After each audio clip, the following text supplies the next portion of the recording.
Hi, this is EnVogue. I'm Terry Ellis. I'm Cindy. And I'm Rona.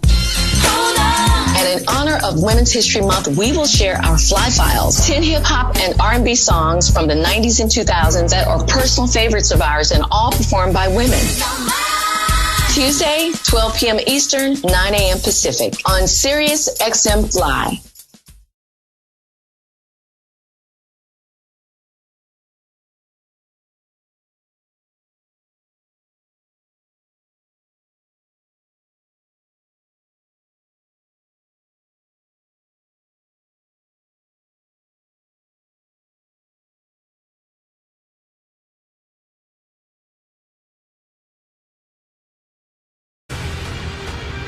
In honor of Women's History Month, we've been talking with female leaders in sports, politics, business, and entertainment. And this morning, we are focusing on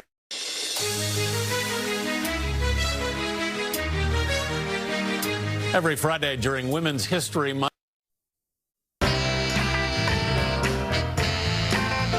All month long, we've been celebrating Women's History Month by talking with female leaders in sports, politics, business, and entertainment. And this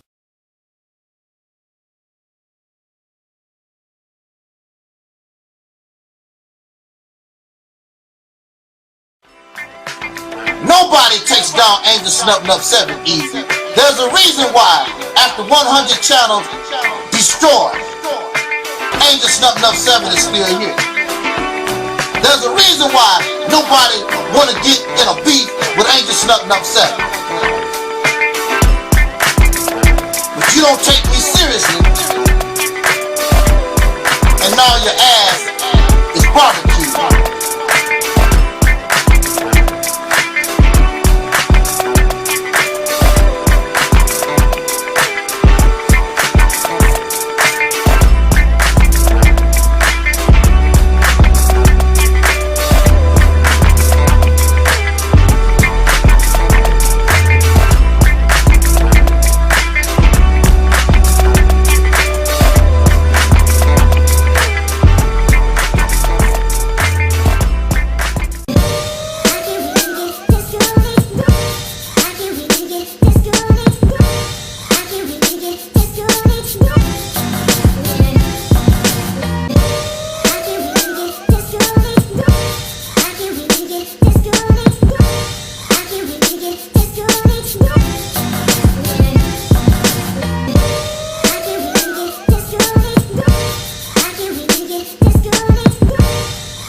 Donation Akon. I got the answer. I can handle the hard question. See, they say that Angel Snuffing Up 7 don't care about the people. But Angel Snuffing Up 7 cares about the people because I'm bold enough to tell you the truth, and I don't give a damn if you give me a dime. I'm not looking for your money.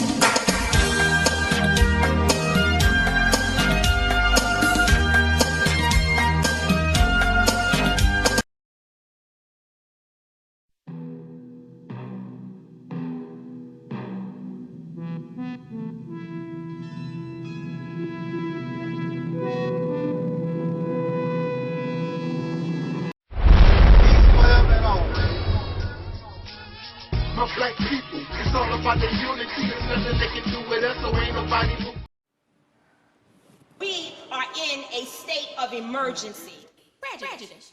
Wrote a song about it? Like to hear it? Here it go. Free your mind.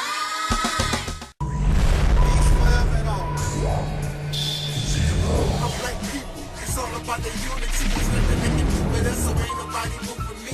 Like that, we can't make it plain and simple. Bringing knowledge, inspire, and reality. My black people, it's all about the unity. There's nothing they can do with us, so ain't nobody move for me.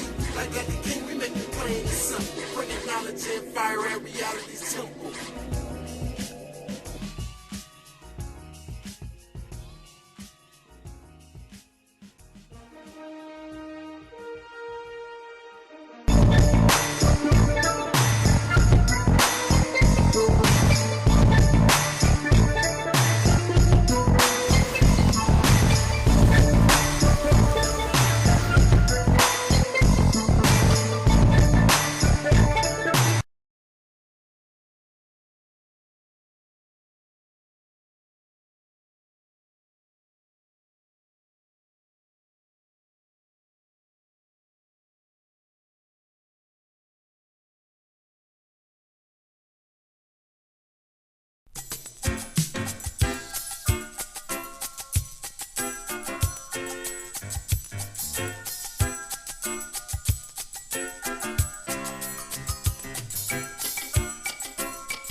Everybody join.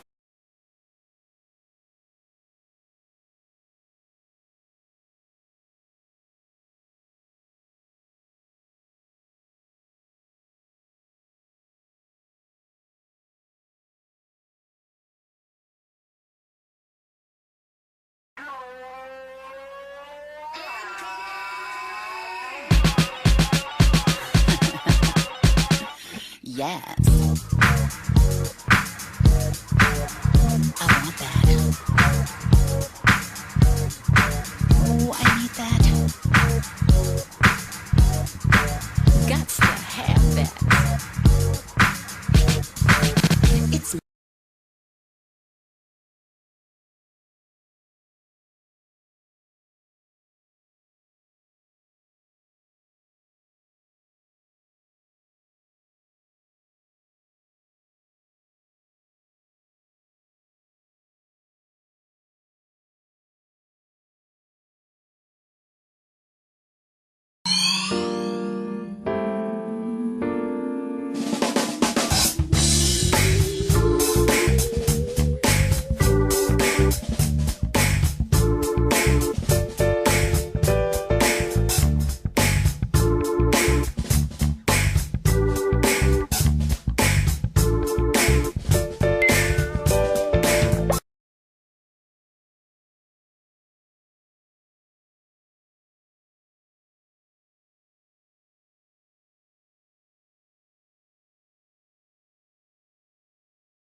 Everybody who is black and interested in black people, let us sit down and find out how we can get together in one direction against one enemy and accomplish this job overnight.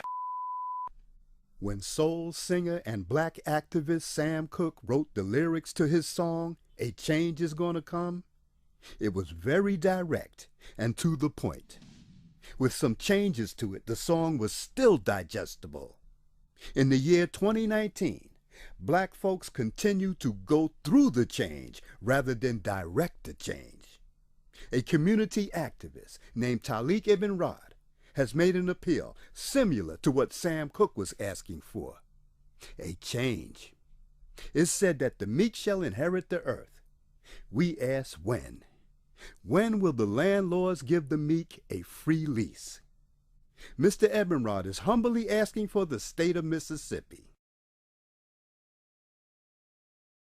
This is Dusty Basement Studios, and we approve of this message.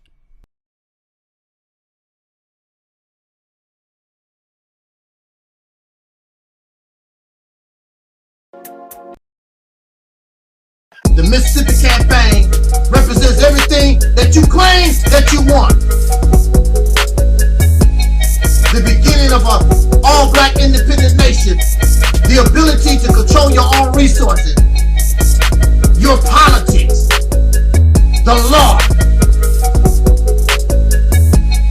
be able to do your own thing for a change, create an economy, create and produce goods that Africa or anybody on the planet would want. You're fake, you don't want to do nothing. 3 hours talking about the Mississippi campaign.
What's up, Ebony 433? And I wanted him to assume that I'm a person looking to get down with this Mississippi campaign. How does one get started with this? Sir? Mr. Angel Snupnup. What was the question again? I didn't hear.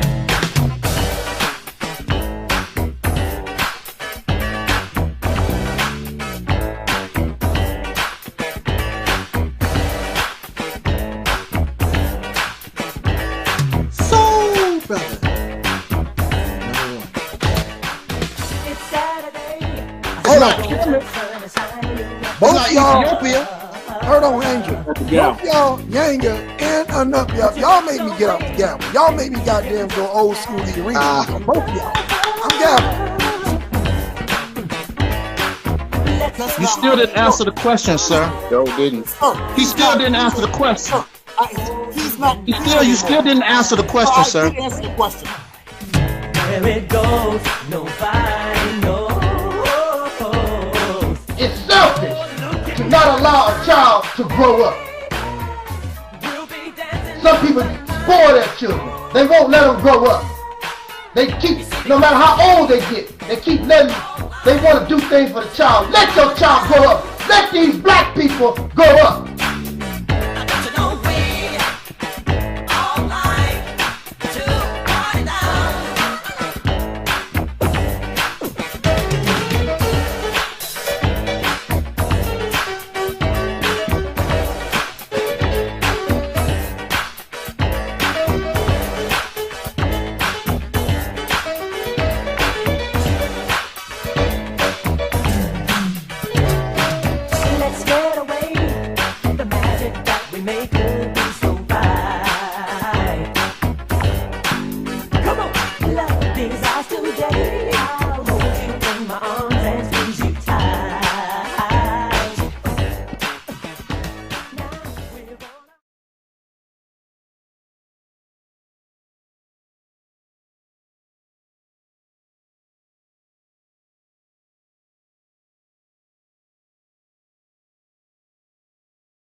Ride, let's get this party started.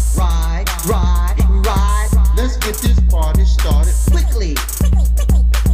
Let's get this party started quickly. Let's get this party started. Ride, let's get this party started. Ride, let's get this party started quickly. Let's get this party started quickly. Let's get this party started.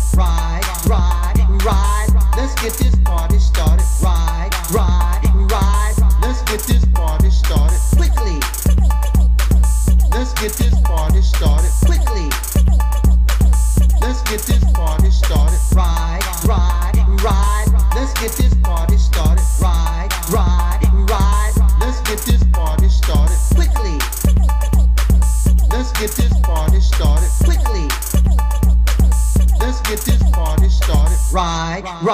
Ride, let's get this party started. Ride, let's get this party started quickly.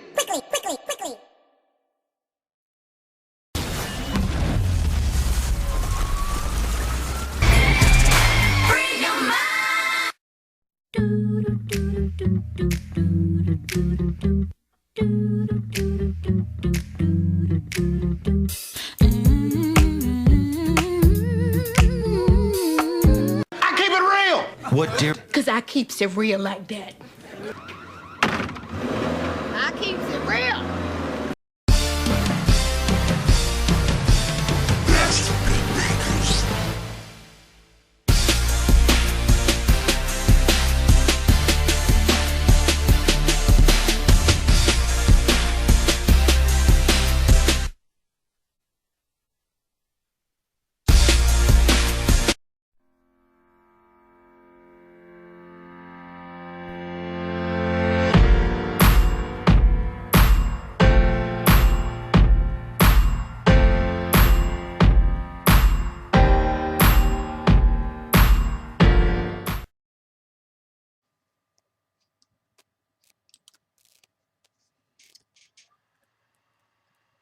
When I was a child,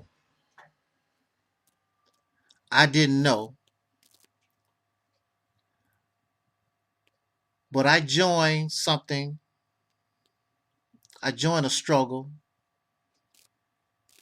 We call it pro-blackness, the Black Revolution,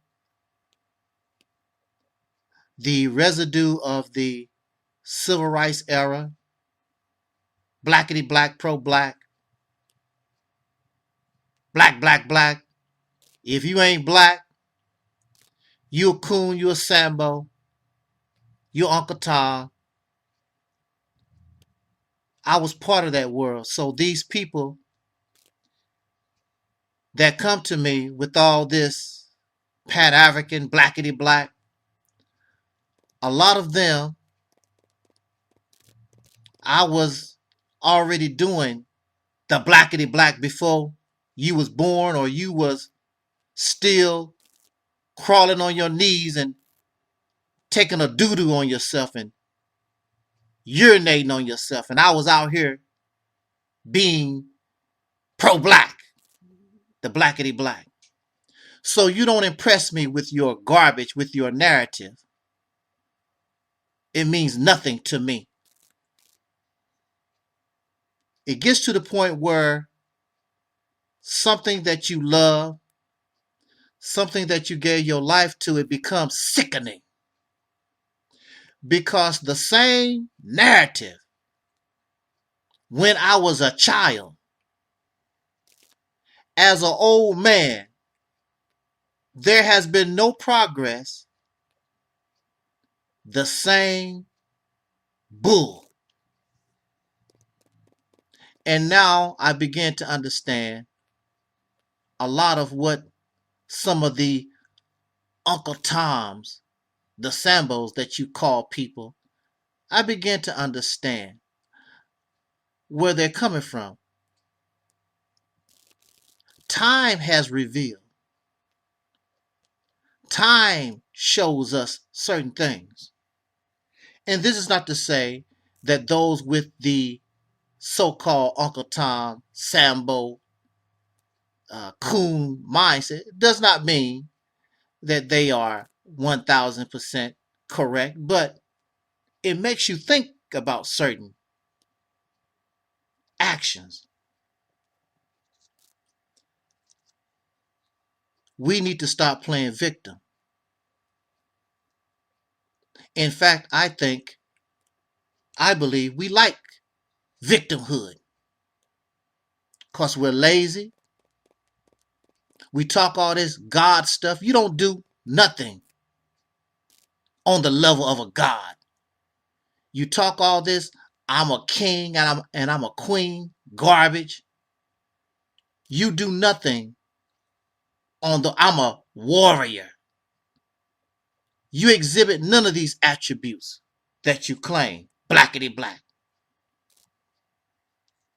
What brings me to this few minutes is I was watching a news program talking about there's a need for construction workers. A construction worker can almost make about $100,000 or more a year. And they need construction workers so bad that they are trying to, they're wanting the immigration status of certain people so they can come across the border and work. So here we are, the blackity black, pro-black, black, Pan-African, blackity black. Why can't we fill that void? Why can't we feel that need? But at the same time, these are the people that will cry talking about you're being left out of stuff. So this is, see, this is the thing. You want the white man to give you a job and you want him to train you. You want the white man to train you and give you the job too. We want everything. But at the same time, you say he's an enemy. He's not your friend. Why can't you go in your pocket? Building all these churches, all these drug houses, to the liquor store, spending all your money on Netflix, entertainment, going to basketball games. Why can't you invest? Why can't you invest in black construction companies that already exist and build schools to train your men and women, construction. See, construction is a dangerous job. That's what they said on the program. It's a dangerous job. It's not easy. You can die. And a lot of people, it's nasty and it's dirty. And these folks don't want to get nasty and dirty. They are very spoiled. They want somebody to give them something. And that's the problem. The so-called American Negro always wants somebody to give them something. And you are in a position, this is not 1860. This is not 1875. This is not 1965. You are in a position that you could do for yourself and get whatever the hell you want. I listen to these younger people on YouTube. They're not talking about construction or driving a truck. Mind you, driving a truck, there is a truck driver shortage. Nobody want to drive a truck. That's too much. They want to do easy work so they can be clean. They don't want to do farming. That's dirty. That's nasty. That's beneath them. Your leaders or the leadership, if we had any, would secure the top priority for a people is food, clothing, and shelter. And we have none of this. We don't control our food. We don't really make our clothes, and you're not into construction, so you damn sure not into shelter. They want to do easy, try to find something easy. Rap music. Let me be the mayor or something. Let me do something easy. That's what we are about. We're not like our ancestors by any means necessary. Hard workers. Proud to be who they are. Proud of the quality of their work. This generation, these descendants, lazy, have a sense of entitlement, don't want to do nothing. Give me my reparations. Want something, want to benefit from somebody else's work. Don't want to work. I remember I had a business, a delivery business, and I wanted to expand, and I knew a lot of brothers that didn't have jobs. Some of them was ex-cons, and some of them just wasn't in a position. Nobody really wanted to hire them, and I said, well, I can reach out to these brothers, and they can make decent money, and I can expand my delivery service. Okay, you talking to the Negro. So I have all these routes. These guys don't want to go to work. They don't show up for their shift. So I have to drive and do 3 shifts myself because these folks don't come to work. I offered some brothers a few years ago, I will buy the truck. I will buy the truck and help them get started in trucking, delivery service business. Well, you know how that ended. You see I'm laughing. You know how that ended. I'm glad. First, I was going to buy a truck before I decided to put myself out on a limb. Let me rent a truck. I didn't even get to the point where I had to rent the truck. These people, these younger people don't want to do nothing. But at the same time, they end up on the white man's job and they go to work because they know if they don't work, they don't eat, but they won't do it for themselves. They don't want the responsibility. And see, that's the thing about it. We don't want the responsibility to be free people. We want to be called, I'm free. I ain't nobody's slave. I'm free. But you don't act, you don't behave like free people.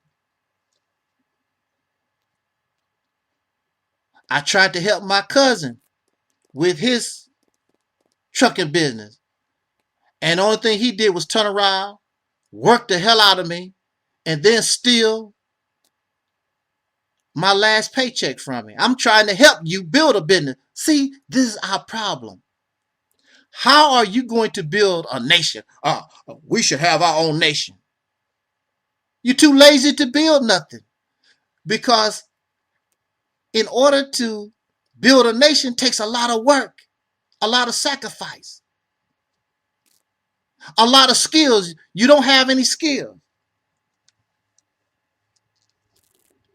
Here we are, you have two industries that need a lot of help, construction and the trucking business, and you have black folks that have plenty capital. You don't want to invest in yourself. You don't want to buy no trucks. You don't want to train nobody driving trucks. You don't want to open construction schools so to teach your own people how to. Only thing you want to do is listen to pretty speeches and debates, and you give money to debates in the churches and all this other foolishness, video games and hairstyles and weave and pretty up your car, and these are nation builders. Get the hell out of here. Get the hell out of here. And then the black construction companies that we have, they crying and begging for the white man's business instead of finding their own niche. There's a lot of things that you can do. Take your profits, rehab some buildings, and in the process of rehabbing, you can not only make a profit, but you can help your people with low-income housing, and you can take the young boys off the street and make them apprentices and teach them how to rehab houses and build houses or whatever. There's a lot of things what you could do, but see, even these pro-blackity black folks and whatever, they just, it's all, they still waiting on the white man. And no get up and go. I want my reparations. You hear them, reparations. There's no reason for us to be in the condition that we're in. You want the white business. You want these government contracts. You want the business. You're in competition with the white man for his business contracts so that you can get your hands on millions and millions of dollars. So then you can drive your Lexus and your Rolls Royce and your Cadillac or your Beamer or whatever it is in the black community so that you can show off. You want to live good like the white man. And this is why I keep telling us, these people, even the pro-blackity black folks, they are nothing but white people, chocolate-covered Europeans. There's no difference. The same mindset, the same behaviors, the same view of what success is supposed to be. There's no difference. And that's why I can't do the blackity black, pro-black, black first crap no more. Because it's nothing but talk. It's incompetence and general Negro foolishness.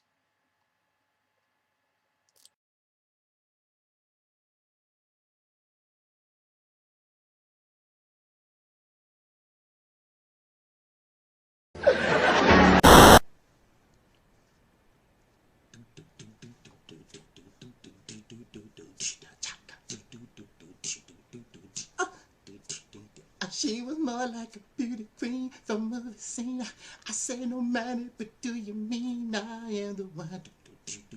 Go and dance on the floor in a round. She says I am the one. Go and dance on the floor in a round.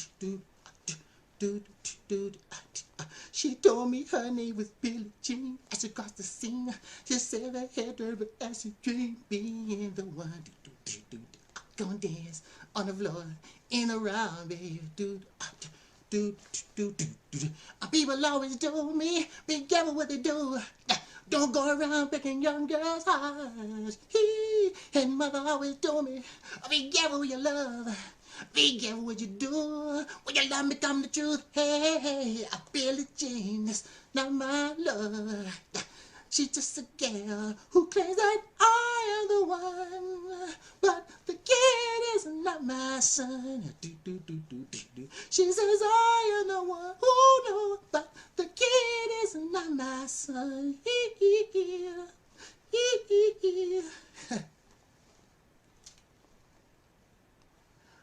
I ain't impressed. The deacon said, imagine how Michael Jackson felt when he told Joseph, I want out of the Jackson 5. Michael wanted his freedom. Ever since he was a little boy, he was under the yoke of a dictator. It's my way or the highway. Somebody that abused him, beat him, make mockery of him. He was nothing but a slave. Michael Jackson was a slave.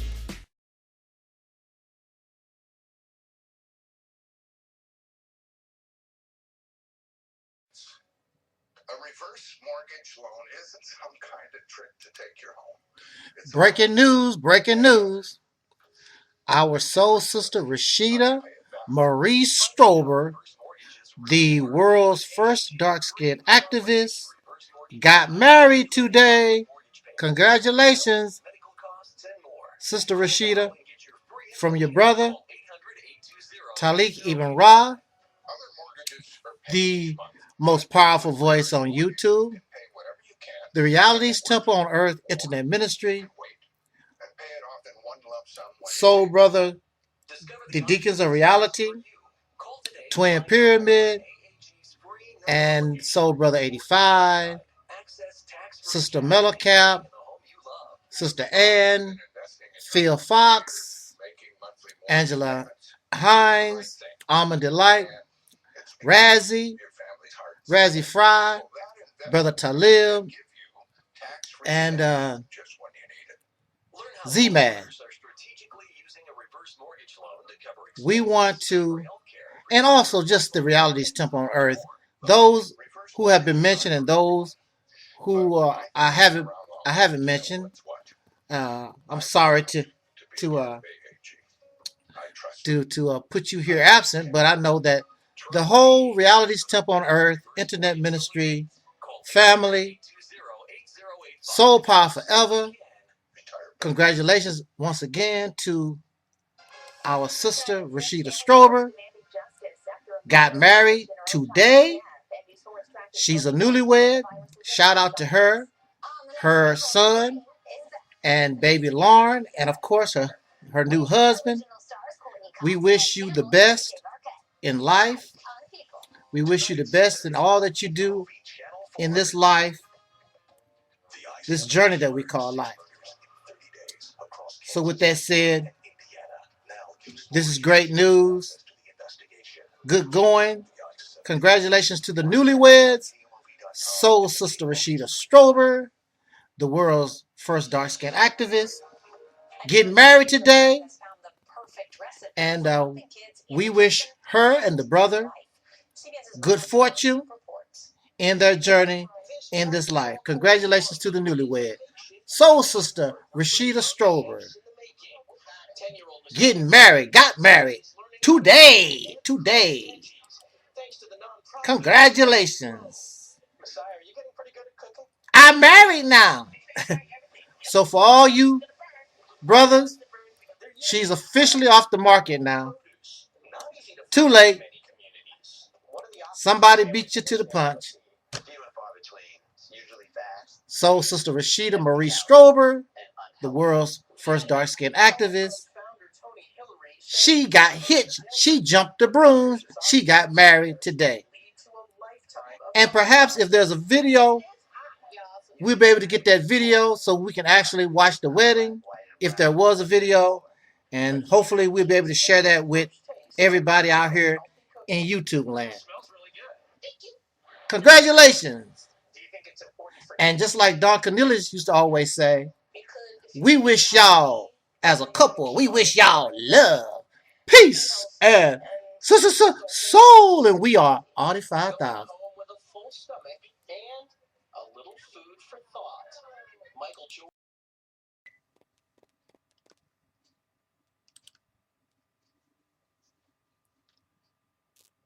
I really wasn't going to talk about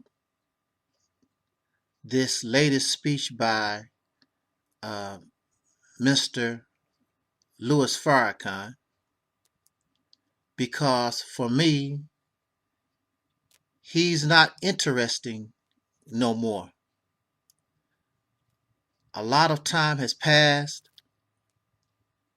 and when people believe or become obsessed or fanatic about an ideology or a person or whatever it is in their life that gives them purpose or makes them feel good, there's nothing you can say, there's nothing you can do. It's much like a crack addict. A crack addict, crack makes some people feel good and give them purpose in their life. No matter what you say about crack, no matter what you do, they're going to do crack until crack puts them in the ground. These people will die believing in Louis Farrakhan, believing in the fictional Jesus, the fictional Moses, the fictional Abraham. They will believe in Donald Trump. They will believe in whatever, a piece of bologna, whatever it is that makes them feel good. So I will talk to us because we understand. We're not trying, and I do not try to convert, or I do not try to convince somebody that they should leave or stop believing in whatever they believe. That's their business. That's their prerogative. A person can only, as even Minister Farrakhan say, a person can only move within the diameters of their own knowledge and understanding and what they comprehend. Just like a crack addict, just like a drug addict, just like an alcoholic, they live in their fantasy worlds that the crack, that the alcohol creates, and they are happy. I've been around many happy drunks, and they having a good time. And so this is the situation. But we have to talk and bring this to others who have not yet been affected by such cancer. I wish there was somebody like me who was talking when I was a young person, so that my time and my life would not have been wasted in these religious belief systems. So I've listened to a little bit. I quite honestly, I can't listen to hours and hours. God gonna do this, and I'm so special and the divine. I can't listen to all that for hours. It's just, I can't do that anymore. So I listened to some of the bits and pieces from Brother Ben X's channel, and I heard the minister calmly and coolly, he talks about his adulterer, his extramarital affairs.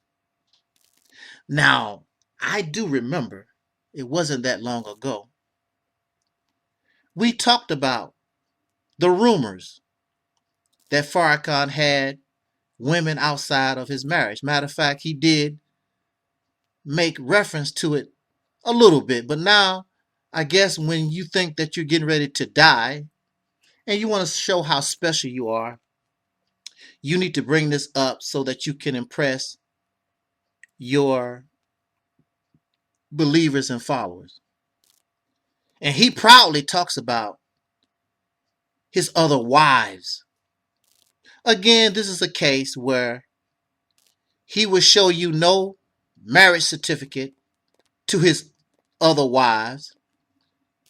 And if you notice, Sister Khadijah Farrakhan, Sister Betsy Farrakhan, Sister Khadijah, why don't she come up to the podium and talk about how she loved the fact that Farrakhan was out there messing around on her? See, why don't his wife come to the podium and tell the people how wonderful it was to sit back and your husband have all these extramarital affairs while she is loyal to him? She's not sleeping around. Like Sister Clara Muhammad did not sleep around on the Honorable Elijah Muhammad. It's a mad thing, a Messiah, I'm special, divine. No marriage license. Also, within the last few years, we know that Farrakhan has no job. So since Farrakhan has no job and getting all these children, I heard he has at least 22 children altogether. Some of these children are biracial. They are half Mexicans, I heard through the grapevine. Even so, Farrakhan has taken the donations from these poor people to take care of his women and his children. He sounds like a damn pimp. That's what it sounds like. Now, if he's playing music or making money on his own, that's your business. You take care of your children, blah, blah, blah. But when you're asking people to donate to a cause and you think that you're giving to build a hospital or support a farm or do something for the black community, you just giving money to your pimp. And that's what all these preachers, these religious folks, they're not revolutionaries. They're pimps. How the hell can you make mockery of Joel Osteen or T.D. Jakes or what's that, Joyce Myers or any of these other persons, and you don't put Farrakhan in the mix? He's doing the same thing. You taking care of his women and his children. Your money. Now, if you giving your money so that you can take care of this man and his family, that's your business. Cool. Most people are donating because they believe that he's going to do something for the black community. What has he done in 40 years for this black community? This man, I even heard him say, my followers take good care of me. Well, if the followers are taking good care of you, sir, what have you done for them except run your mouth, talking all this prophetic stuff, which don't come true? Ronald Wilson Reagan, the Antichrist in the 80s, the last American president, he wasn't. Now we're looking at no personality Joe Biden. Your mother plane has not shown up yet. All this stuff, all your prophecies and warn the president. And none of these American presidents from Reagan till now don't listen and don't give a damn about anything you say.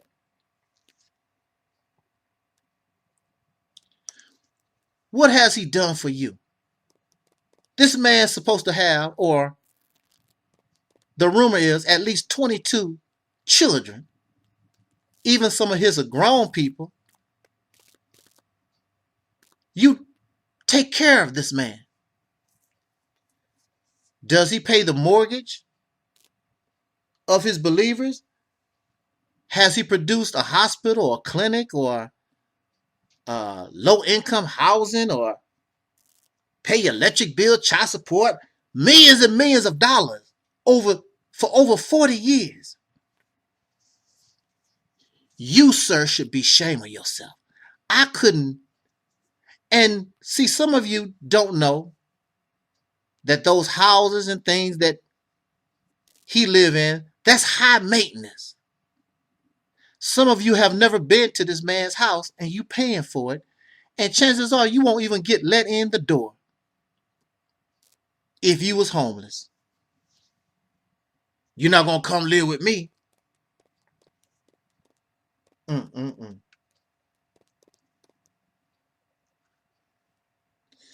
So, wow, it's a. But we talked about this, and they said, and was in denial. Oh, Farrakhan is only married to Sister Betsy, Sister Khadijah Farrakhan. The rumor was out years ago, and now he's just made it plain. But it makes no difference. These people can do anything they want, even murder, and these folks will still believe. There's this guy, what's his name? Malachi York. He pled guilty to child molestation, and there are people who still want to follow Malachi York and believe in Malachi York. You have young Pharaoh, who is on this road to self-destruction and looking crazy, and they still want to follow him. And there are those who still support Brother Polite, and as raggedy and nasty as Sonetta is, they still support. We love criminals. We love those. But then Elijah Muhammad gave us the reason. Why do you love, or why do the so-called Negro, why do you love the white man? Because he gives you nothing.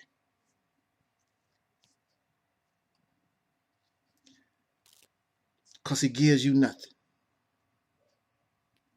And that's why we love Farrakhan. And Farrakhan said, you thought this was going to be the swan song that I was getting ready to leave. I ain't going nowhere. But at the same time, he says, and he's so grandiose, I don't want you to see me sick. I want you to remember me the way I was. You look sick now. You look tired and wore out now. But this man is so grandiose. He's so full of himself that he's barely making it, but he got to have the limelight. He can't sit back in the cut and guide Ishmael Muhammad and Nuri and Brother Ben. He got to take the limelight. He got to be in the spotlight. He got to die before anybody can step in the light.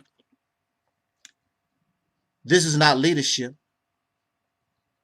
Then after he died, Brother Ben and Nuri and all these people, well, Farrakhan would have did this.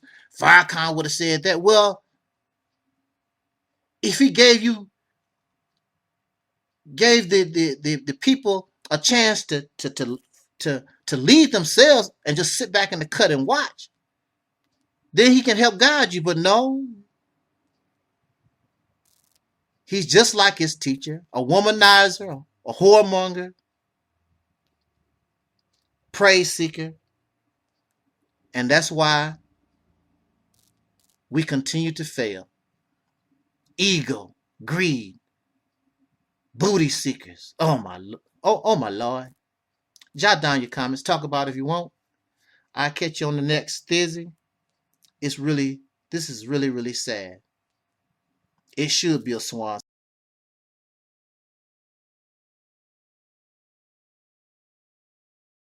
It's Women's History Month, and I choose to highlight Mother Teresa. Starting at the age of 18, she chose to live the rest of her life serving the dying and the destitute. She was the hands and feet of Christ, and she made a huge difference in the lives of so many people. And I think the world would be a better place if all of us just took a tiny bit of that and did the same things right here where we live.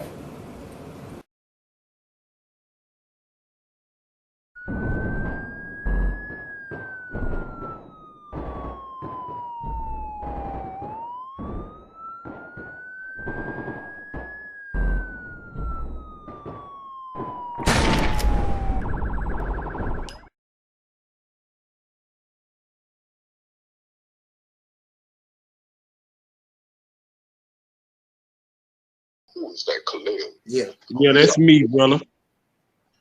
What I was saying is that, you know, that even when the internet, you know, it has its pros and cons, but also too, you can find truth from that. But like Brother Taalik was saying, that you have to use discernment and everything. However, another thing that what Brother Taalik was talking about and Brother Taalik, like looking at the last Savior's Day, how many 20s and 10,000, how many, it was over about $500,000 or $700,000 was raised. Just in a couple of hours. Right. You know, for a person to fit a lifestyle. Now see, the palace where Farrakhan lives in, it's a 19-bedroom palace, 10 baths. Do you realize people have to realize the payroll that Farrakhan has? He's paying people within the 6 figures. They're getting paid. Munir Muhammad, that was over Crow, that he stopped working for the state of Illinois and he started working with Farrakhan, and he was getting paid more working with Farrakhan than when he was working for the state of Illinois. He's paying people multiple $100,000 to some dollar salary. This is what he's doing. And then you got to ask yourself, people spending hundreds of thousands and they giving money to this pro-black. Yeah, we're going to beat the oppressor. Yeah, we're going to do that. This. Yeah, the Jews are this. Farrakhan's father was a white Jewish man, Presley Carter. A white Jamaican Jewish man, Presley Carter. That's his biological father. Mm-hmm.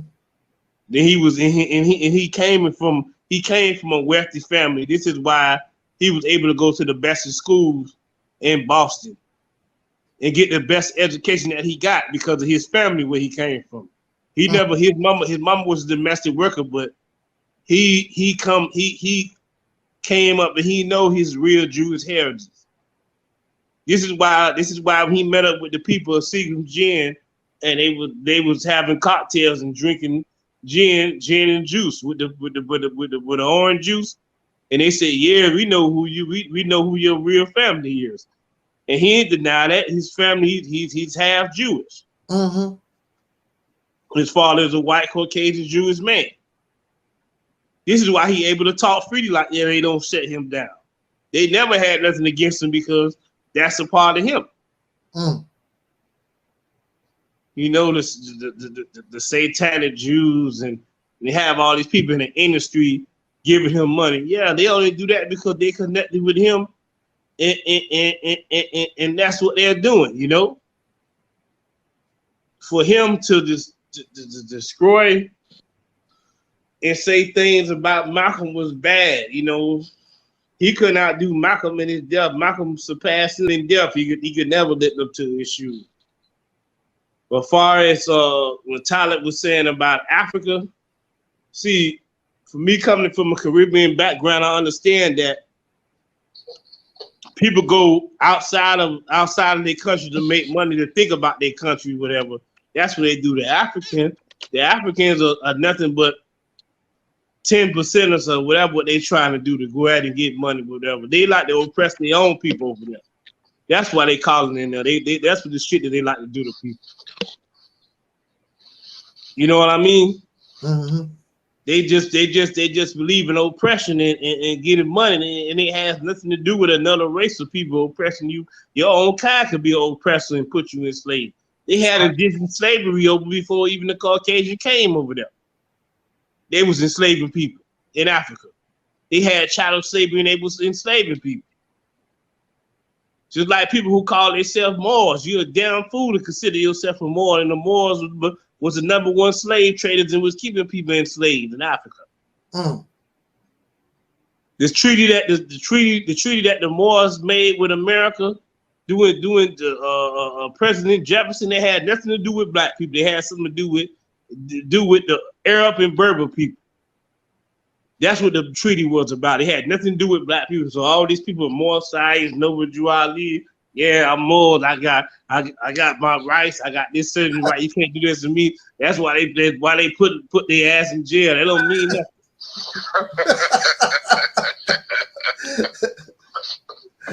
So they have nothing to do with black people. That's what I tell people. That treaty that's between Morocco and Tanzania. So slavery been happening over there, and the oppression that been happening in Africa for many years. How you think some of the African people that did come to the Americas, because all ain't come to America, just about a couple of million people came here. Most of the slaves that was enslaved in America was already here, already enslaved. But it was some that did come to Africa. They came to the Caribbean and they migrated some through the Americas, through North America. But that's all what it's about, and that's all what the hell they've been doing, man. Just perpetuating that same mindset. You know what I mean? Only difference is between the black man of Africa and the black man of the Caribbean. You know, they may do things against each other, but they're just not going to be openly oppression. It's oppression in the community, they know that, but it's not going to be openings for other people to see. The difference in with the black man in America is that they oppress their own people, and they know that, but they're going against their own people. They try to give an illusion that it's not that, but it's still that. But it's all about the mighty green and the dollar, man. These people, anybody who claiming pro-black, you got to watch them, because black means death. I'm a bronze people. That's what I represent. Brown, the enlightened people, humanity. Anybody who's saying pro-black, you have to watch them people. Everybody that was pro-black, they end up being con, misusing people, doing all type of shit in the name of pro-blackness. You know, all these black organizations end up getting destroyed. And every pro-black organization, besides I'm gonna say the Black Nationalists and Liberational Army, or even Noble Juali, majority of people like the Nation of Islam and all that. The Nation of Islam is, they say the white man is the devil, but their God is white. It ain't representing a white God, so that's misleading. Be like Brother Denzel was saying, like, in Orthodox Islam, where they were talking about that a Christian can't come to a masala or a masjid. That may be true to an extent, however, they have interfaith dealings. However, a Christian wouldn't want to come to a masjid if they don't understand the etiquette of Islam. They don't know how to make salat. They don't know prayers. They know how to sit down. So it really wouldn't make sense. You can come, but you can come there being as a spectator. But when you hear people saying that they can't come, them are the religious zealots. The zealots gonna say nobody can't come who don't agree. A zealot ain't gonna want no other Muslim who don't agree with their ideology to come, because that's what it is. See, Muslims are the worst of the kind. Like they said there's no compulsion in Islam. That's a damn lie. It's a force in religion. That they would kill you if you disagree with anything they're saying was going on against the prophet or any prophet. Technically, in Islam, the true religion of Islam, which it ain't a true religion, people consider Elijah Muhammad a prophet, and Noble Juali a prophet. You're supposed to have your head cut off. To be technical with you, because there's no prophet but Prophet Muhammad sallallahu alaihi wasallam. Right. Prophet Muhammad, you know, is assuming he's the last in the ending of the prophet. So there was no one to come after him and talk about to a particular people because he was a universal prophet. Technically, when you're dealing with the religion of Islam. But like I was saying with Brother Taalik yesterday, that Ramadan, researchers found that Ramadan was a festival was happening pre-Islamic years before Prophet Muhammad was even born. Ramadan was happening, a 30-day fast. So it didn't even start with Muhammad. And his 23 years of receiving the knowledge of a holy book, which is all bullshit, but they just want to put it like that. He was already there. You know what I mean?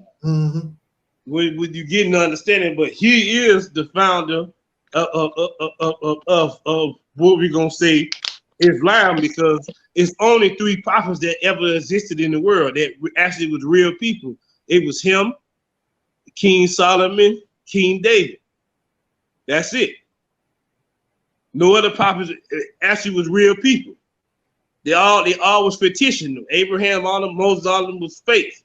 And only 3 prophets that ever lived from biblical times was Prophet Muhammad, King David, King Solomon. Because they tombs that there, you can visit their tomb, you can visit their grave. Everybody else, there's no grave. There's no proof that they even existed. Anthropologists, scientists prove that they was actually real people. So all them stories of the Bible and the Holy Quran, they came from the Egyptian books of dead and different ancient scrolls, but a lot of them was made up stories with Lot and everybody turning the pillow of sand and all that shit. That's just bullshit for fantasy. The more you grow, the more you go into understanding and learn that it's all a game out here. Even with pro-blackness, it's all a game. I'm pro-black, I'm this and I'm that. The same people pro-black, Malcolm was pro-black and his own kind blowed him away in front of his own family. That's right. It wasn't no Caucasian. Nope. It was niggas put 21 bullets inside him and kept shooting. Right. And still to this day, and they sit up here and still mock the man and say things just for telling the truth. Like you ask them, like I apologize to Malcolm X's family for the things I said about Malcolm when I was indoctrinated with religion and I had tears in my eyes. I apologize to his children and his great granddaughter, his great grandchildren. That I'm sorry I couldn't find out that he was truthful and he was an honorable man. It took me to admit that and do that to them for the things I done said about Malcolm, knowing I was wrong. And then when I started looking at the history and what he didn't did shit wrong, man. They killed the man unjustly just for being real. That's right, for being real. For being real and supposed to be the people around him was real, but they wanted him to keep up with the lie. Just to keep an image up. Right. That's what that's why they will come after people like I know they watching this live stream. And they're gonna say, yeah, all them poor hypocrites on there stopping people from coming to that. The hypocrites on there, man. We gotta put a stop to them, man. Yeah, and I'm telling them this, and I'm letting them know that they can't make any move. They will be they'll be going to where a spaceship at. They make any crazy move with that bullshit, man, because that's what they like to sit there and watch, because we'll hear about it tomorrow. They'll be on there saying, yeah, he was on there talking. They saying this about our teacher, man, our God. Yeah, you got to slay the devils, man. The devils, the infidels, the devil. The devils, but ain't your God a devil. You understand that? That's the shit that you look at. You're part of that. Being in the Nation of Islam, I don't have a problem with Orthodox Muslims, even though I don't agree with religion, but they make more sense than what the Nation of Islam be saying. The white man is the devil, but your God is the devil. It's a white man that you praying to. What the fuck is you talking about, man? Absolutely. That's insanity. They're being a part of that saying, yeah, the devil, he ain't no devil, see, he was made to appear to look like this. Yeah. just to do this, and just to say that he traveled 9,000 miles. Yeah. Travel where? When he was in a Model T Ford driving from Chicago to Detroit, 250 miles. He ain't did nothing but put gas money in his car. He ain't traveled 9,000 miles. He lied. And hustle black people with the pro-blackness, because he know that what they like. Yeah, I'm telling you, I got some ancient material and silk this with your people wore back in the ancient time. Well, yeah, we did that. Them people coming from Georgia, Mississippi, Alabama, they ain't know no better. They feeding them. They just being nice people by nature. Nature's being nice and telling them some information that was good, saying, yeah, don't eat no pork. Do this. Yeah, read the Bible. You in the Bible. This is this. Then Elijah Muhammad, yeah, you Elijah of the Bible. Yeah, I am. Yeah, go ahead and do it. Go ahead and teach. That don't necessarily mean that it's true, but people gonna believe it. Yeah. But I'm just signing out with y'all. That's all I had to say, brother.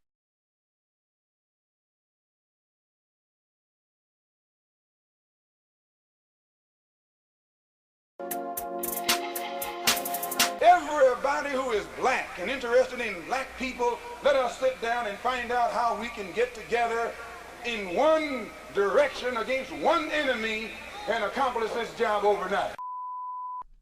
When soul singer and black activist Sam Cooke wrote the lyrics to his song, A Change Is Gonna Come, it was very direct and to the point.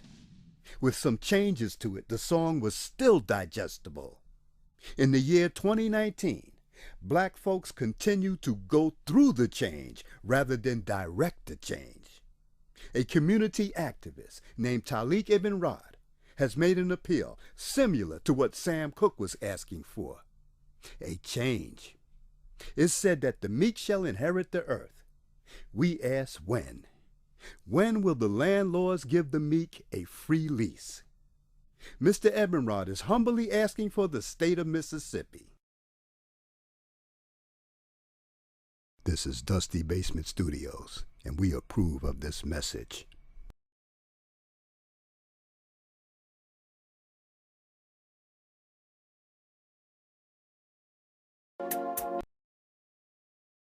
The Mississippi campaign represents everything that you claim that you want.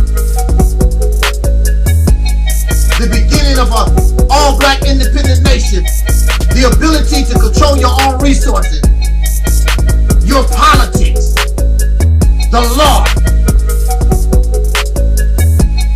be able to do your own thing for a change, create an economy, create and produce goods that Africa or anybody on the planet would want. You're fake, you don't want to do nothing. 3 hours talking about the Mississippi campaign.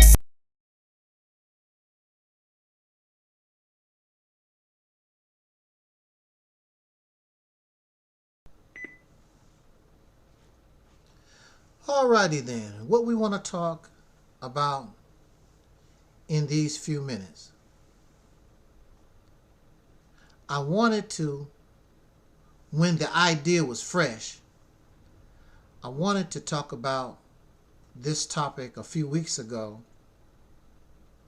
but things happened and I got distracted and got a little fatigue or whatever, and I wanted to do this topic when it was fresh. I'm going to attempt to try to refresh myself and do this. So I want to apologize for this being a little there's a word. What the word am I looking for? Anyway, I'm behind. I should have done this video earlier. I saw a video, or I was reading an article. I believe it was a video. Article or video. I forgot which one it was. Like I said, I have to try to refresh, and I should have got the link. I should have saved that But I thought I was going to go ahead and knock this topic off. That's why I didn't do it. But this is the thing. In the video or in the article, they was talking about white couples. A white man with his beautiful white woman. Girlfriend, boyfriend, husband, wife, it don't make no difference. White power, that type of thing. And so the video was talking about when these marriages, when these relationships fall apart. I thought that was impossible. But apparently it happens. White men actually divorce white women, and white women actually, they really do. They divorce white men. Now, the video was making a suggestion, or this article was making a suggestion. And we think in the black community, or the soul community, black American community, we think, or among black people, we think, and when we get upset, I can't find a black man. I can't find a black woman. Black men ain't no damn good. Black women ain't no damn good. So there is a certain population among us. I can't get nobody. I don't want to die an old maid. I don't want to die single and alone. I don't want to die single and alone. I do prefer a black man. I do prefer a black woman. I got to have me some ding-a-ling. I got to have me some poo-poo-poo-poo-poo-be-doo. I got to. What about white people? I understand that we have a slave master history and lynching and Jim Crow, but that was a long time ago. I'm going to go out. They love us now. They love us now. I'm going to go get me a white man. I'm going to get me a white woman. Because a black woman just don't treat me right. And a black woman just don't love me. Black man don't treat me right. Black man don't love me.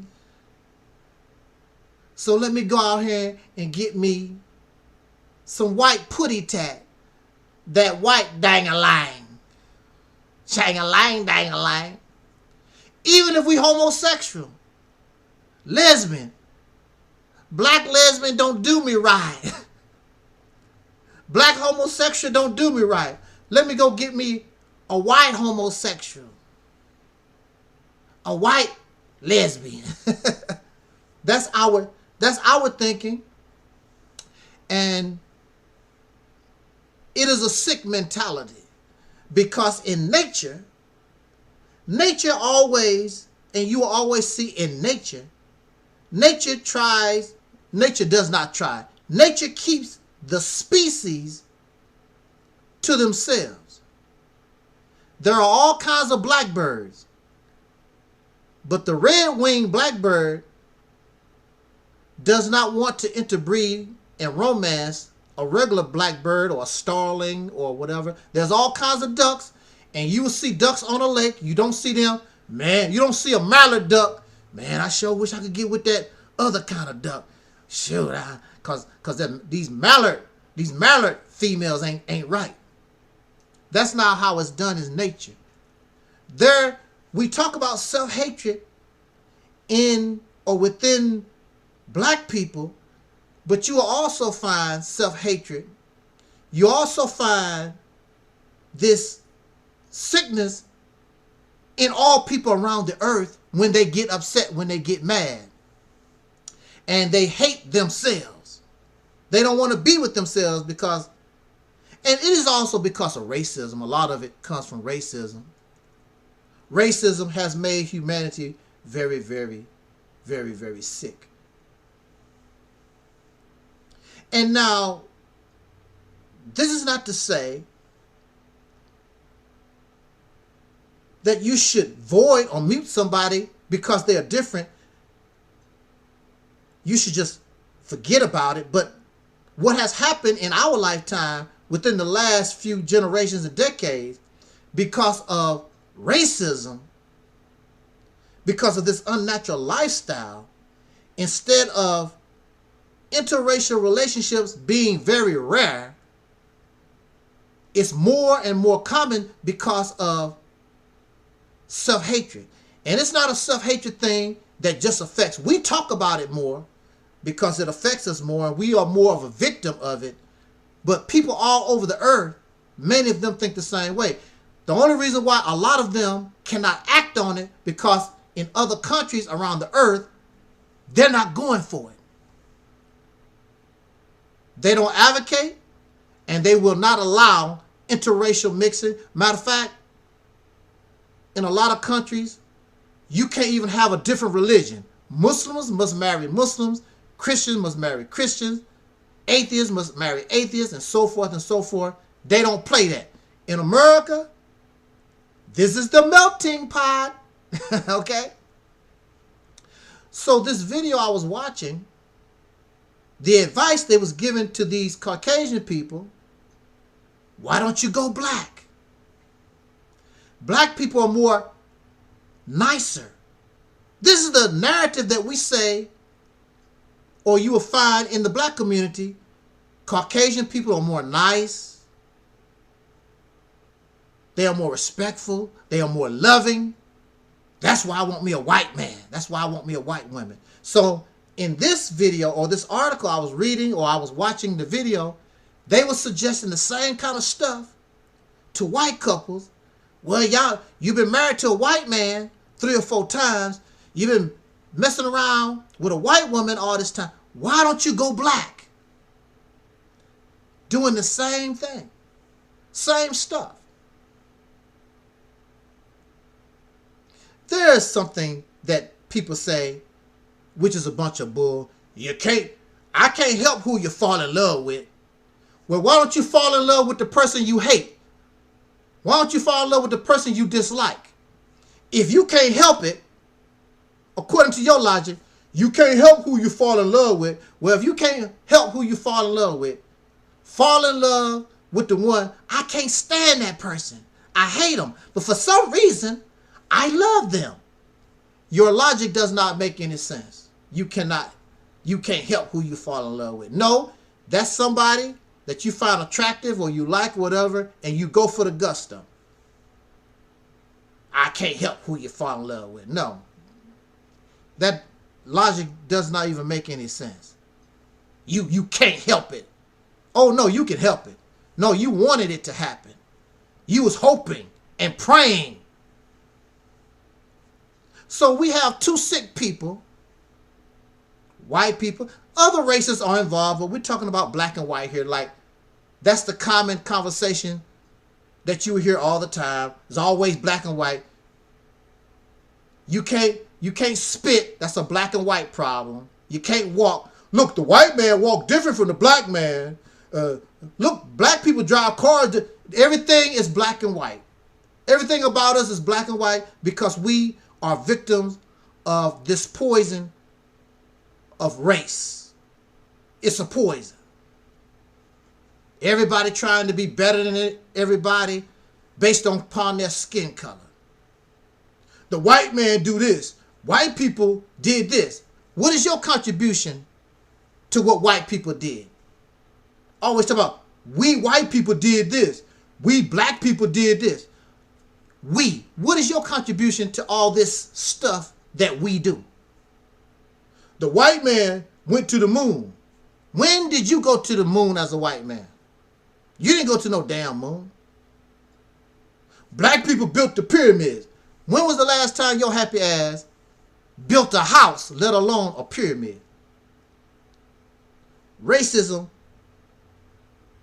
got humanity all over the earth sick, sick, sick, sick. And this is something that they don't like to talk about and they ignore. The black woman is better.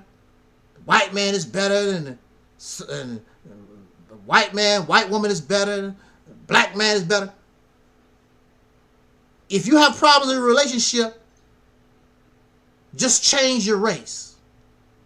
That's what is being advocated. Just change your race. That's the problem.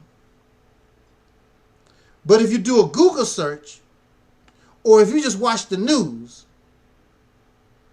they don't like talking about the divorce rates of interracial couples, the violence, the domestic violence, the domestic abuse, the murders in interracial relationships and marriages. They don't like to talk about that.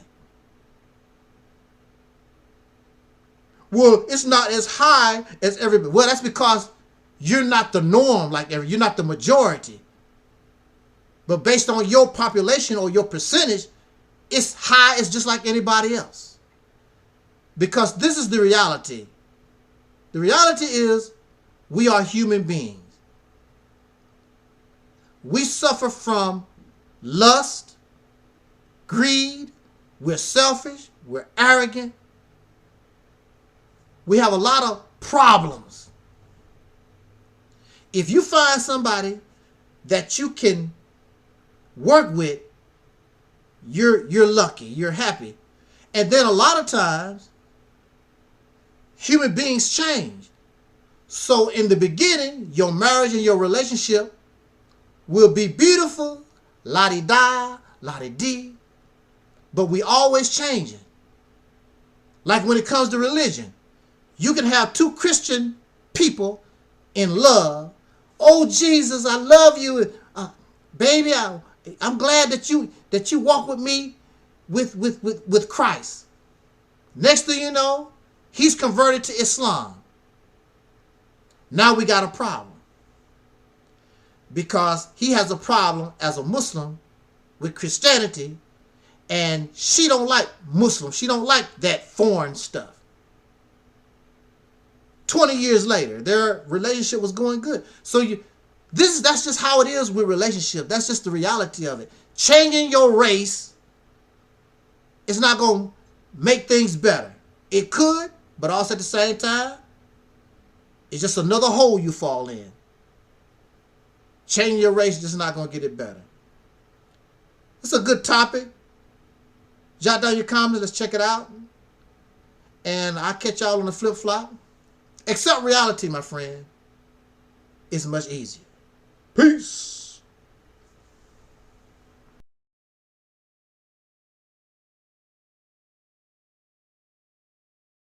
Hey everybody, it's Women's History Month and I am highlighting women astronauts. I can remember in about 2013 we were performing in Seattle, Washington, and we had some days off, and so we decided to go and visit this place called Blue Origin, which is an aerospace company. And at the time, I believe they were making like these space pods for civilians to be able to go up into space, and then they took us around the facility and we could take a look at all of the components that make up a rocket ship.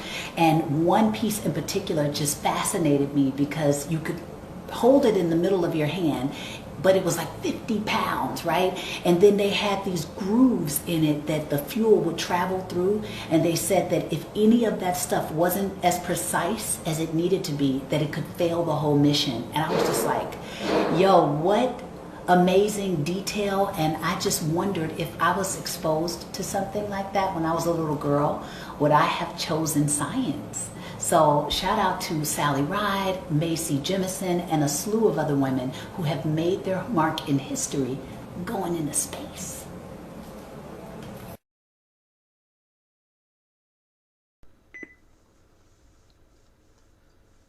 Being an old country boy,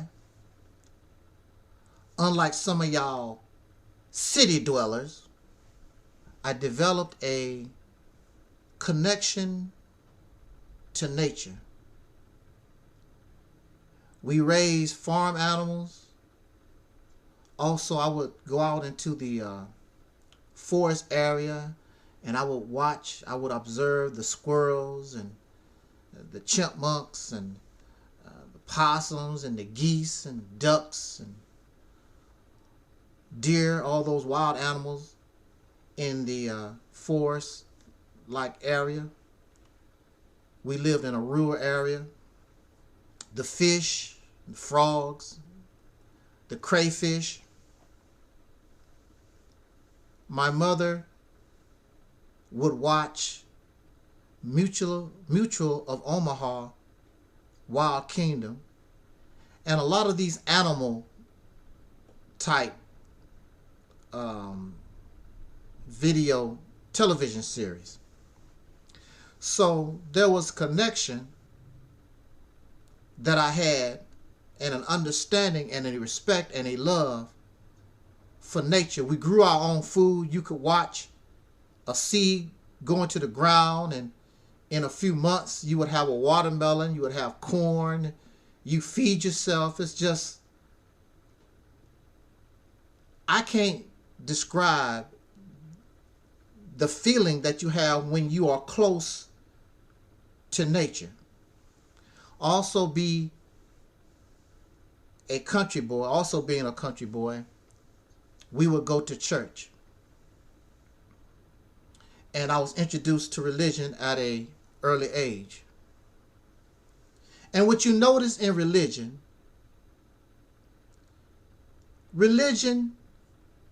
makes you afraid. It's the first time that you're introduced as a child that you wonder about something called death. You didn't know that you was going to die. It was a horrible feeling when I was talking to somebody and I was learning about life, and you know you're going to die one day, right? What? Because you had no knowledge of death until somebody told you about it. I myself, as a child, we had not experienced an elder or somebody in the family that had died. I did not know about death, except when it came to religion. But you don't have to worry and you don't have to be afraid of death, because there was somebody who died for our sins that conquered death. And you could do the same thing. Just be loyal to Christ, obey his commandments, and even though your flesh and blood will die, your soul, you will be saved, and you have opportunity to enter the kingdom of heaven. Even so, this made me afraid and fearful of death. And it's not a good feeling to run around being and living your life afraid not only to die, but of disobedience to a God that will punish you and hurt you. One of the first things that I've done to try to conquer my fear of death was when my grandfather died.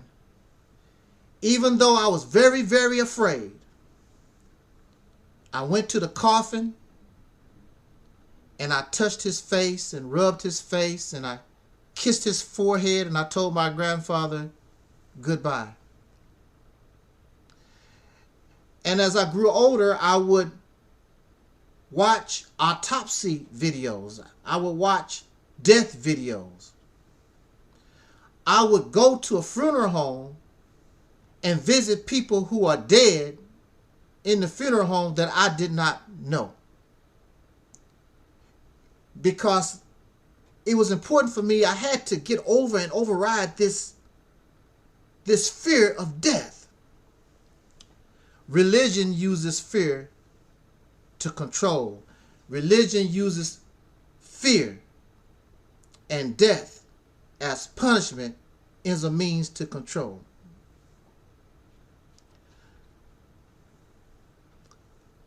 The human being, because of religious teachings, The human being believes that they or we are better than the squirrel, the flea, the octopus, the goldfish, the dog. We think that we are better than grass and poison ivy and roses, and we think we're better than all life on the planet. There's nothing higher than a human being. We don't give a damn and don't care about life on this planet. Even in religious teaching, everything on the earth is to serve man. And man is next to God, and of course, man serves God. He's the ultimate slave master. And since we are better than animals, we are better than the other life on this planet, there are those who get offended when you tell them or make a suggestion that we evolved from apes. Like, what difference do it make? We do know where we come from. We come from sperm and egg. You don't want to come from an ape. Do you know what sperm and egg look like? It's mighty, mighty gross, right? I would rather come from an ape than sperm and egg, because an ape is already evolved to a certain point. Sperm and egg is just gross and nasty, okay? In religious teachings, they want us to believe that we just dropped out of the sky as a fully mature human being, even though none of us came on this planet as a full-grown human being. We were sperm and egg, and then we evolved, like the Quran said. We evolved until we reached our eventual perfection or maturity. And that's all. And then there are those who think they are so high and mighty, make mockery of the origins of human beings, when the reality is, at one time or another, all human beings lived in caves. All human beings lived in mud huts. All human beings lived in grass huts. All human beings at one point in time lived what we call primitive. Matter of fact, some still do right now to this day, including melanated people. There are melanated people who still live in mud huts right now in 2022. I got the date wrong down here. It's 2022. But that's because we're so arrogant. I'm so better than everybody. You're better than all life. You the shizit. Arrogant. Even to the point we call ourselves God. Now there's only one God, but we the baby God, because I'm God. I can't be just I'm not like a piece of grass or elephant or a tiger or a gazelle. I'm better. We have a nasty, arrogant, self-righteous, pompous, bougie attitude. So let's look at the behavior of God. You're a drug addict. You're a meth fiend. You put other people in jail and prison, criminals. You sell your body for money. You are a murderer. You're a rapist and a killer. You're a pedophile. This is God. You don't know how to talk to each other like you have some sense. So you kill each other like they are doing right now on a large scale, Ukraine and Russia, and daily in the United States, all over the world. I don't care if it's Africa, Asia, all over the world, people are making mockery of each other, exploiting each other, making slaves, getting drunk, dope fiends all over the earth, but you're God and you're better. I've never seen an elephant on crack. I've never seen a bear drive drunk.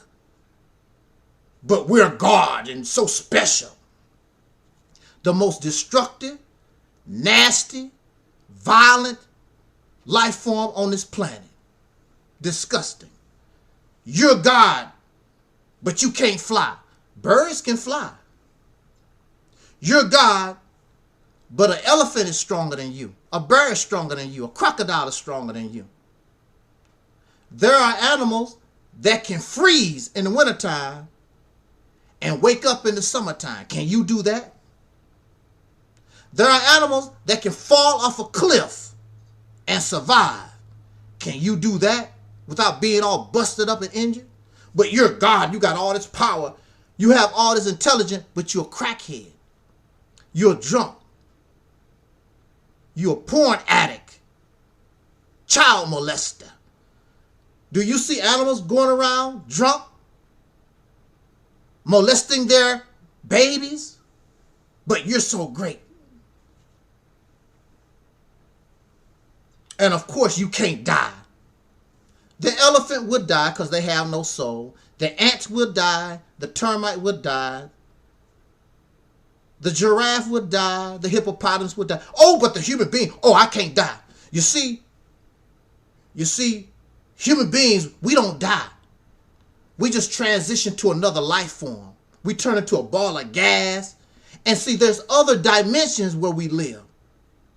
Now we are a screw up, and we're violent and we're nasty and disgusting in this reality. So we're just gonna go to another planet, another realm, and continue our nasty, destructive behavior. Why would any God, why would any creator, as whacked out as we are as human beings, in the manner that we are, why would he gift you, and not the elephant, gift you a second chance at life, turn into gas, and you go into another realm and all like that, as disgusting and arrogant and nasty as we are? You already dirty up this house just so that you can go to another planet, another realm, and dirty that up, as foul and disgusting and arrogant as the human being is. Why should you have more lives as disgusting and trifling as we are? You can't die. This is how arrogant we are. You're going to live forever. Wow.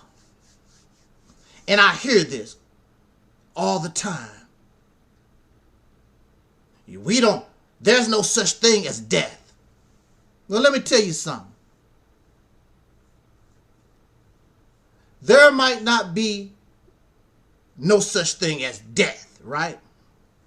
One thing is for sure. One day, and you can't deny, one day your happy ass gonna be in that casket.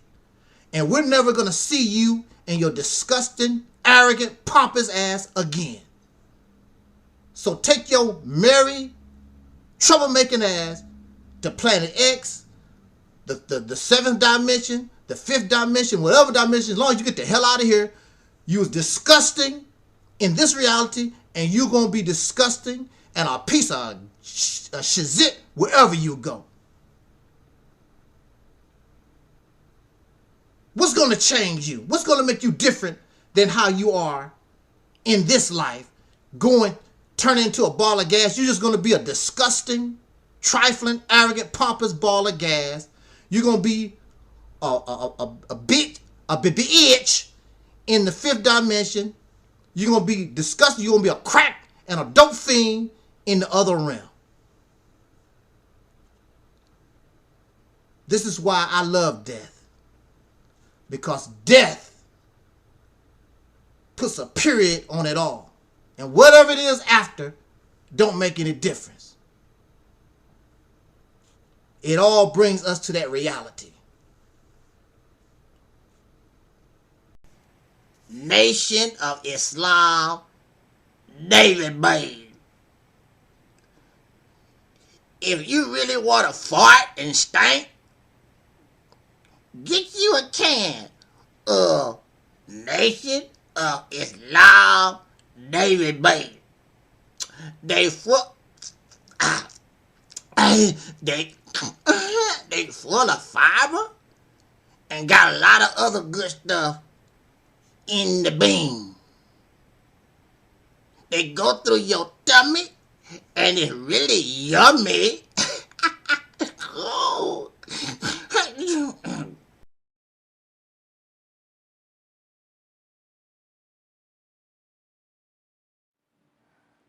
We are in a state of emergency. Prejudice. Because it is a platform, but if we are able to be responsible on this platform to uplift, elevate, okay, encourage, and inspire. Okay. All women, but especially black women, because we are black women.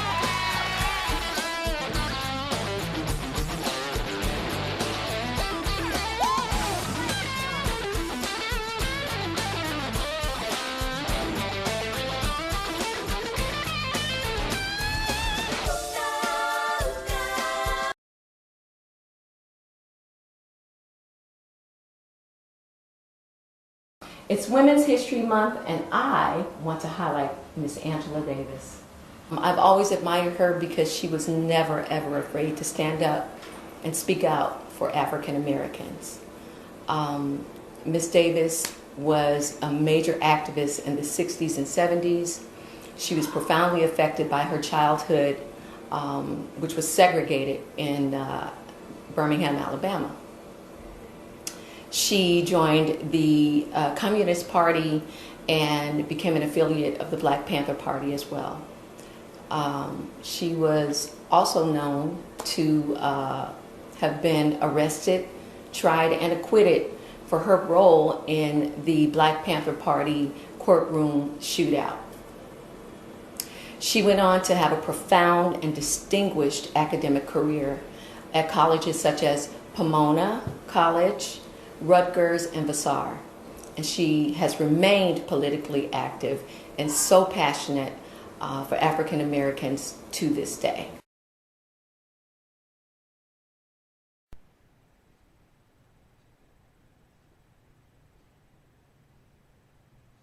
About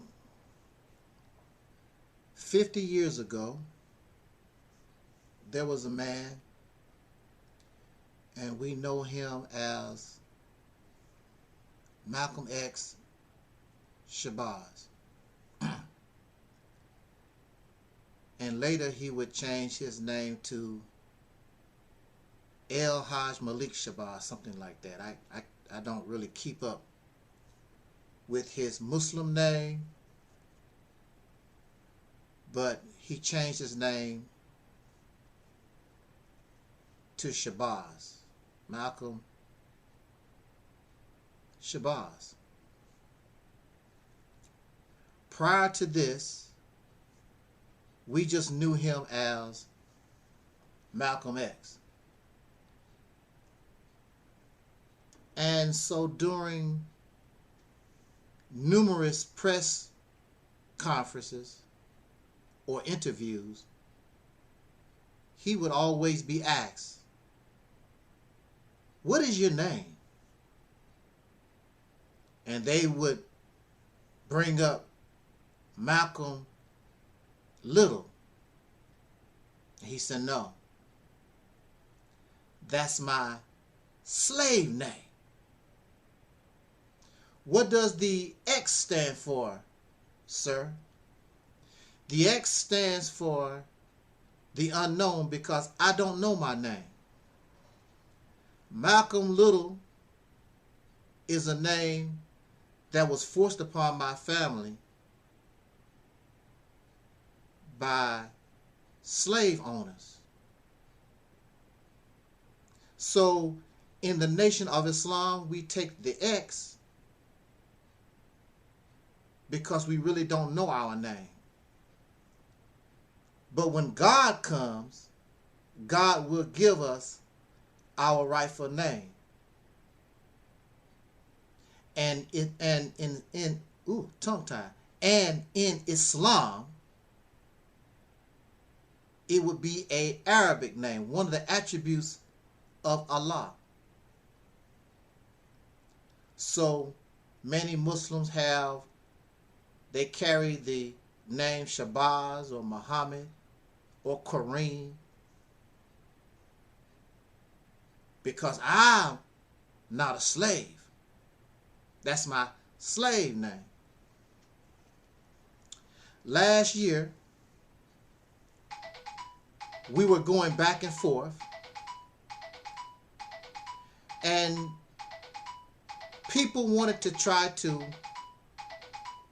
make mockery of me and slander my name. And so they brought before the public something I'm not ashamed of, but they wanted people to know my slave name. This is for you, Lauren L. Ray. Lauren L. Ray is my birth name. Lauren L. Ray is my slave name. So in 2007, because I certainly don't want the white man's slave name, I went to court, and according to the laws of this nation, I changed my name from Lauren L. Ray in 2007 to what we know of now as Taalik Ibn'rad. I feel so much better now. I don't have the white man's slave name no more. Also, it is not an Islamic name, just a name I created from out of the Arabic language, but it is not Islamic. And they would tell you this. It sounds like it's Arabic, it sounds like it's Islamic name, but it's not. If you think it's butter, but it's not, it's chiffon. So, on Facebook, and on YouTube, and on social media, whether we legally change our name or we just make up some kind of name for ourselves because I don't want to be the white man's slave.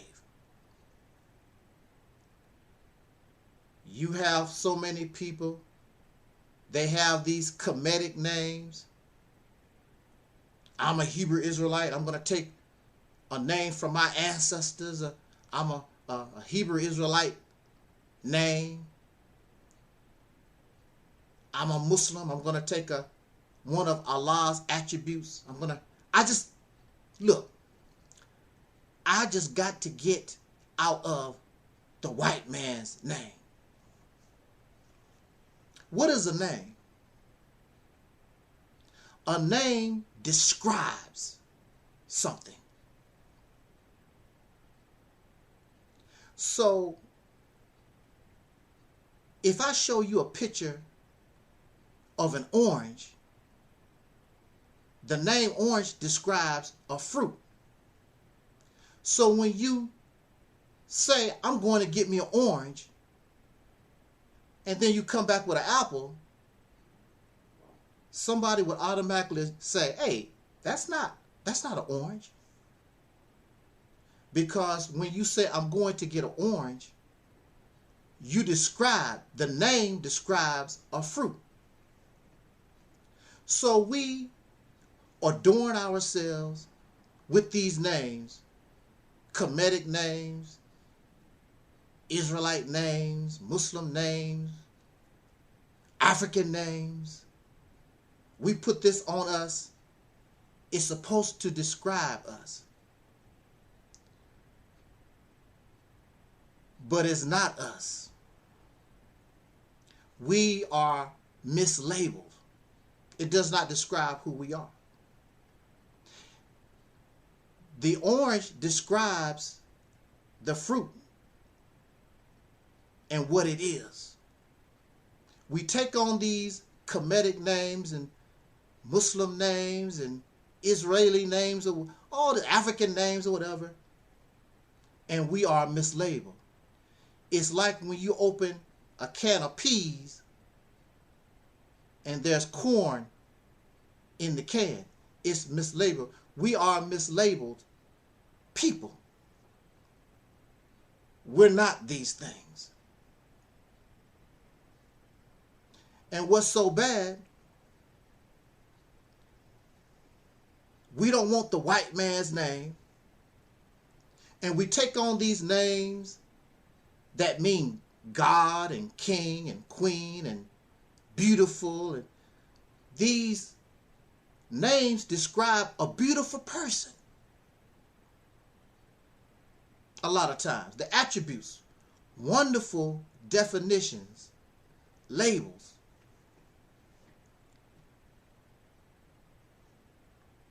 We change our name, but we don't change. We are still the N-word. We are still who and what we was. We don't change. Now the thing about Malcolm X, he really was trying to make a change himself. He went from a criminal striving to be righteous. But so many of us, and you know, you take on a label, you take on a new name, but you don't become new. So many people with these brand new names laying in prison, criminals, you're liars, and you're disgusting, you're vulgar, and you're nasty. You're nothing like the new name that you put upon yourself. So, what was the benefit? What was the purpose of changing your name to some Israelite name, some Kemetic name? I'm going to return. You're returning, but you're still the same person. It reminds you in religion when we go get baptized. They take your head and dunk you in the holy water. In the name of the Father, in the name of the Son, brush, in the name of the Holy Ghost, brush. There you go. All that dunking, all that water, you still the same. You have been baptized with the holy water. You went through this ritual, and you are the same person you was before they dunked you in the water. So it defeats the purpose of being baptized if you're not going to change. And then we take on these new names. I'm Kemetic. I'm an Israelite. I'm a black Muslim. I'm an African. I'm a Native American. I'm Aboriginal. I'm taking on an Aboriginal name. You don't live up to the name. And you're taking on a name, you really don't know what it means. You did not create the name. So basically all we done was go from one slave plantation to another. We went from Master John. We was Toby on Master John slave plantation. Now we're going over to Master Sam. He don't like the name Toby. Now your name is Jeremiah. You don't name yourself. We laugh at ghetto names. But a ghetto name is an attempt by somebody who is free to give themselves my definition, my label, my description. Because I'm free. This is my creation. So Taalik Ibn'rad is derived from the Arabic language, but it's me, my description. There's no Arab can tell me who and what I am with my name, because it don't come from them. But I still have the same problem. What's the sense of changing or getting out from under a slave name, and you still the trash, you still the sinful, vulgar, nasty person when you was labeled under the slave master name. And then we put on these costumes, you dress like a Arab, or you dress like an Egyptian, or you try to dress like some kind of ancient Hebrew Israelite. You can dress a pig, put a tuxedo on a pig, it's still a pig, it don't change. So it makes no difference. You can change your name to a Muslim name, and you can call yourself Bobo Baba, Ashalakan Him, Hakatim, Shugala. You can do all that. You are still an American Negro, and that's your history, and that's who the hell you are. You can put a tuxedo on a pig. You can put a dog, a seal, or elephant. You can put them in human clothes. They are still a dog, a cat, whatever the hell they are. Same thing goes for you. So we got a bunch of fakes and fraud people running around here trying to be something they are not, mislabeled, because you're not those things. So don't call me by my slave name. But you still a slave. You still in the same condition. You have not. You have a new name, but you have not changed. It defeats the purpose of being or trying to make yourself new. Is you between the ages of 45 and 85 years old and don't have life insurance? What your loved one gonna do if you die all of a sudden? 1-800-FMG Life Insurance. Give us a call today.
Well.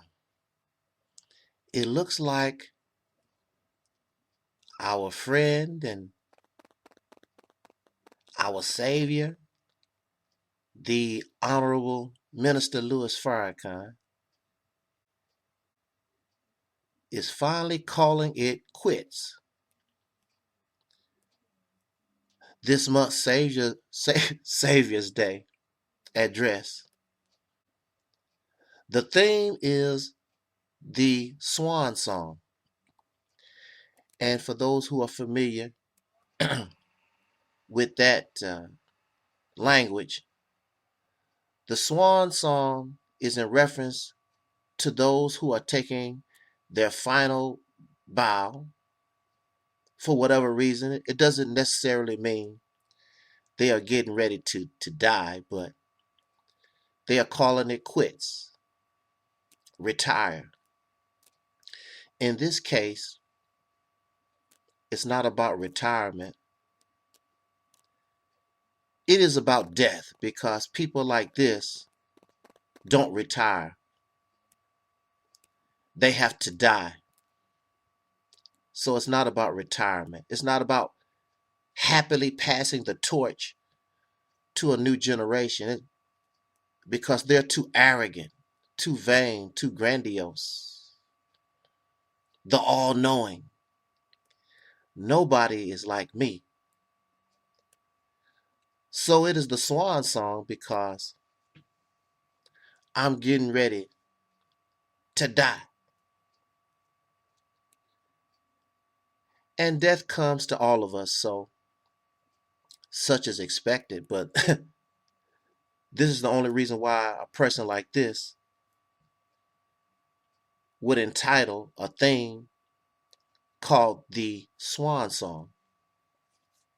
Louis Farrakhan is one of the original scammers of the Black soul community, along with all preachers.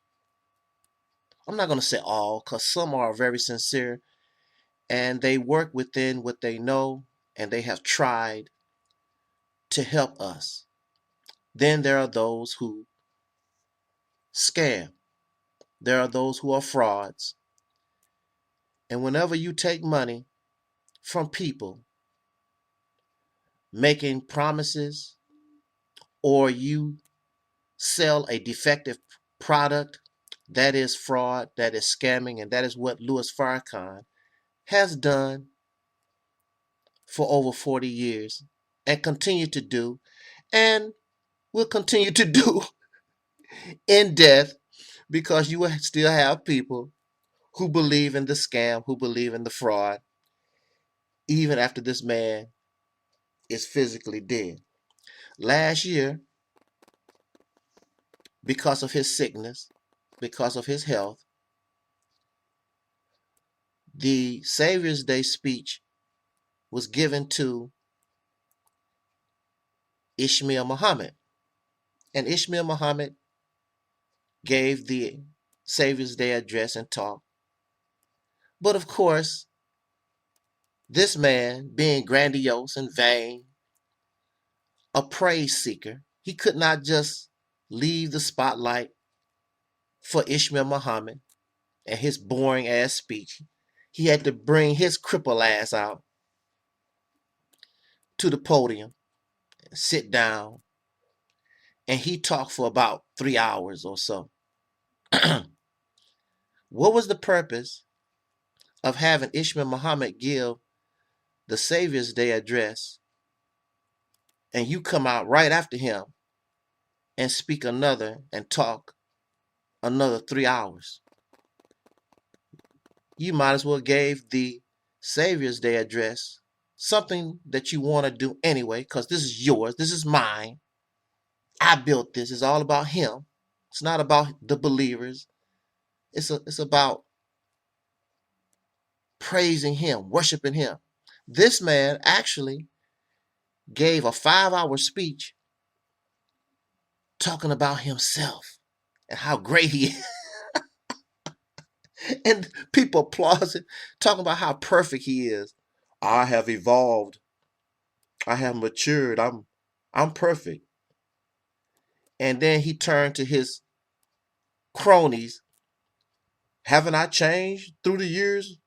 I'm perfect. Kind of crazy. But he's the example for all your modern day scam artists and wackos. They want to be like him. Tariq Nasheed, Sinetta TV, and so many.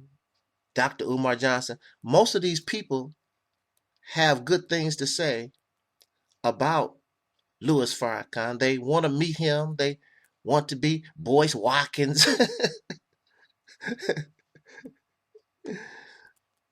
They want to be like him. Sit around, tell a bunch of lies, feeding people false hopes and dreams, making lots and lots of money for yourself. For yourself. He's the godfather of these YouTube personalities, scam artists. Like I said, most of them, you won't hear them talk bad about this man because they want to be like him. They want the praise. They want to talk all this blackety black stuff and be like him.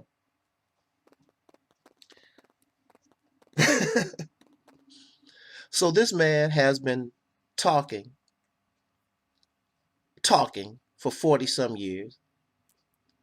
And it would not be honest to say that he has not inspired, he has not influenced good things. It would be wrong because I exist myself because of him.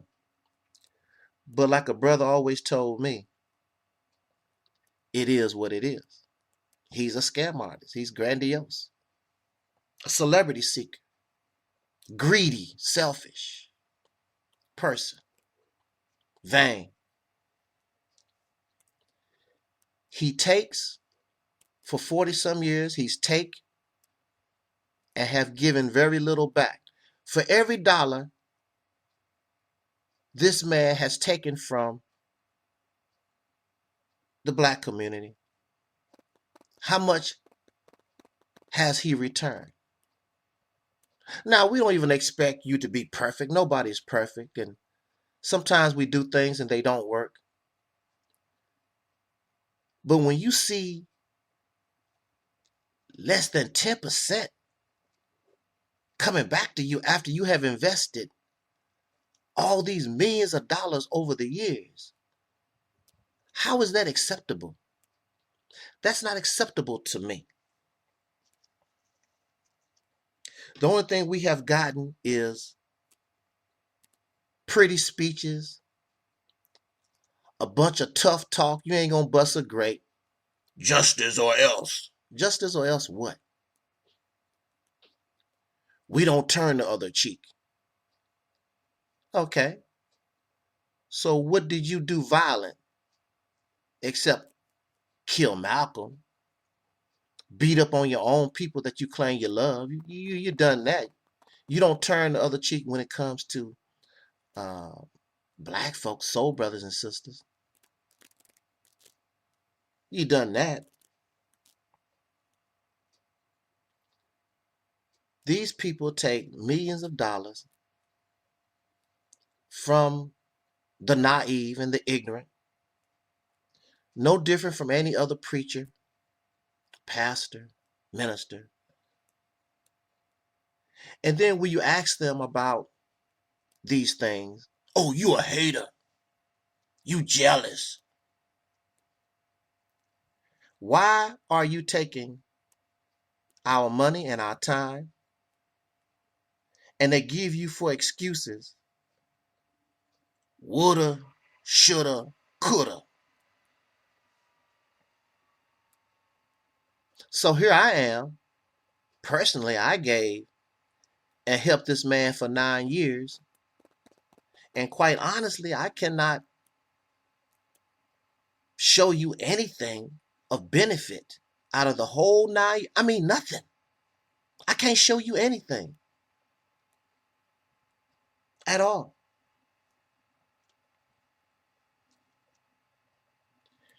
We accept nothing as success. So if you accept nothing as success, what you complain about?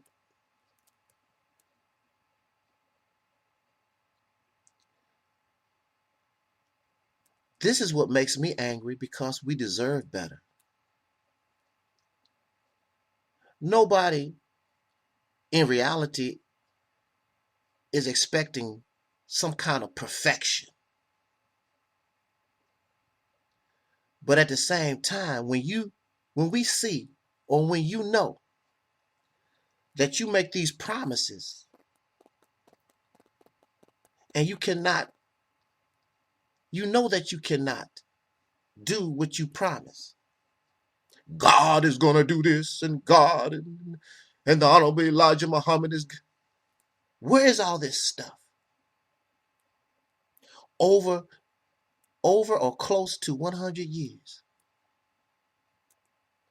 And we get nothing. So here we are now. The swan song. I have lived a lavish lifestyle for the last 30 years or whatever.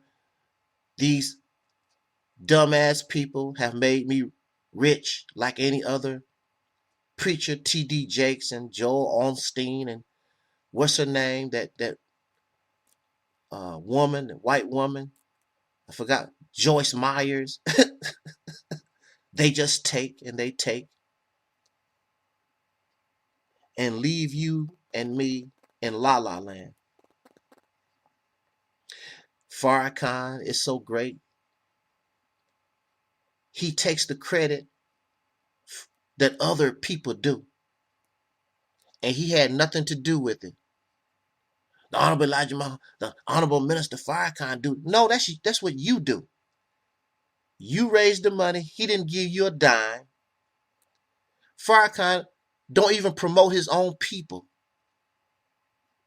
They raise the money themselves. They go in their own pockets and they sacrifice, and they give him the credit. The same way y'all do Santa Claus. You work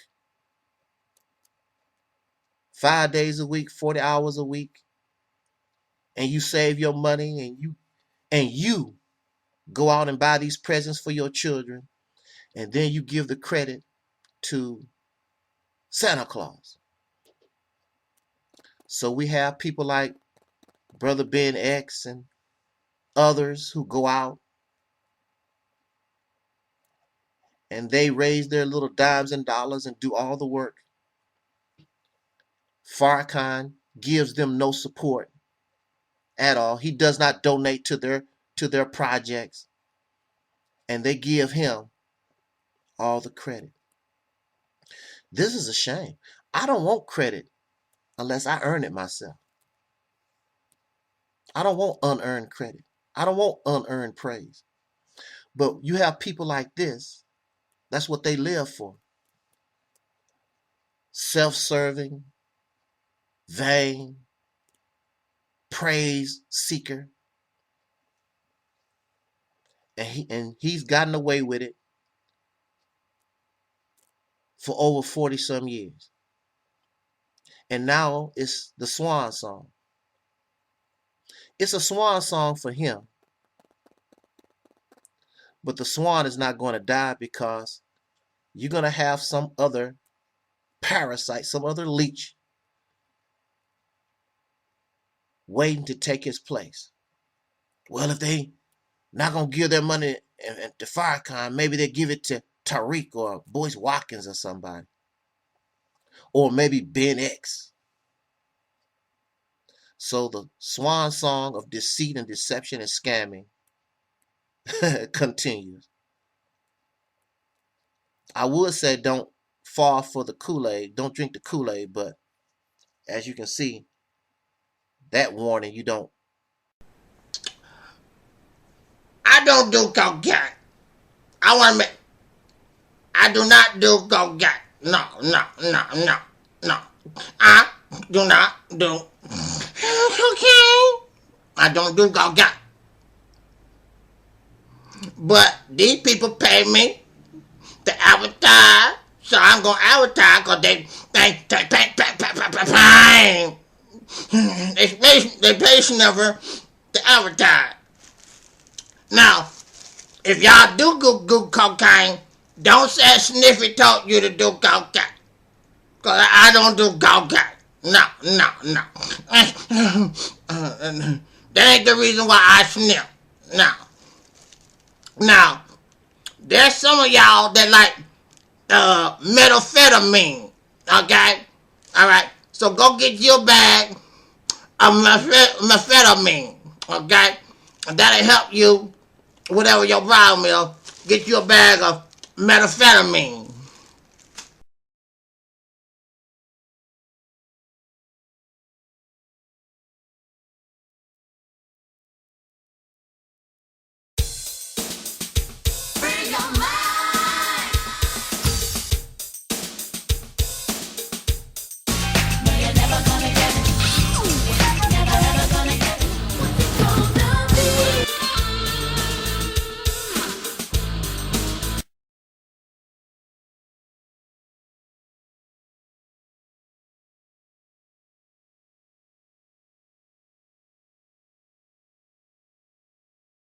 Wrote a song about it? Like to hear it? Here it go. Free your mind.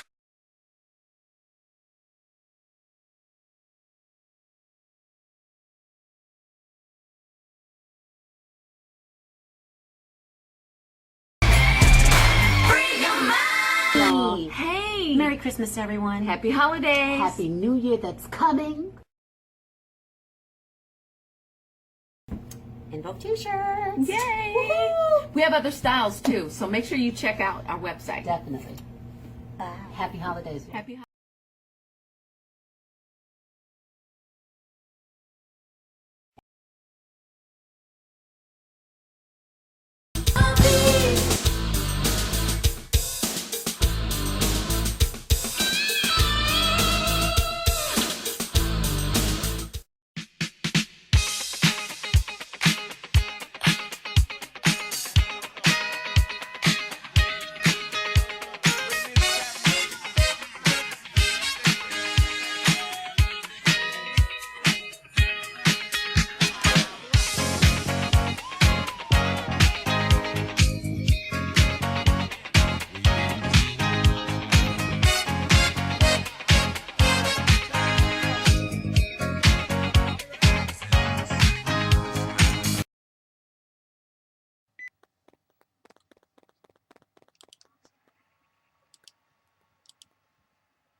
We want to take a few minutes to speak on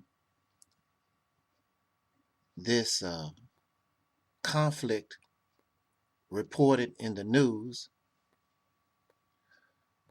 of our government, the United States of America, the nation of Ukraine, and the Russian buildup of troops on the Ukrainian border. You do not see or really hear from what we call the Black conscious community, Black YouTube. I don't really watch a lot of videos, but I really don't see, even in my timeline or whatever, I don't see a lot of talk from us, because I guess it's not important, or it does not affect us what is going on in Europe, particularly in the Ukraine and Russian relationship.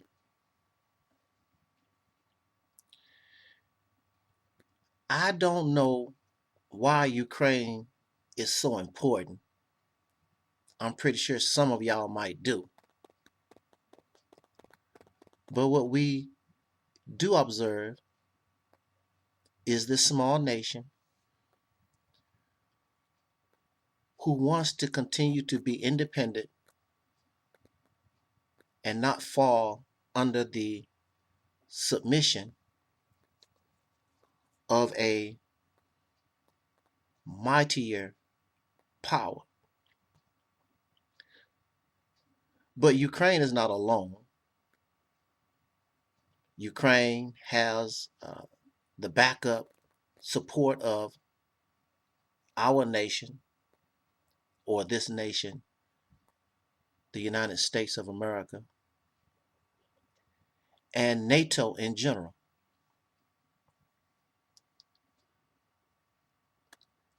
According to the United States, it's just a matter of time. Russia is going to invade Ukraine. This is not a black issue. That's a European white people issue. Ukraine doesn't mind having allies like the United States and NATO. And I watched some of the news reports, and they are willing to die for their freedom.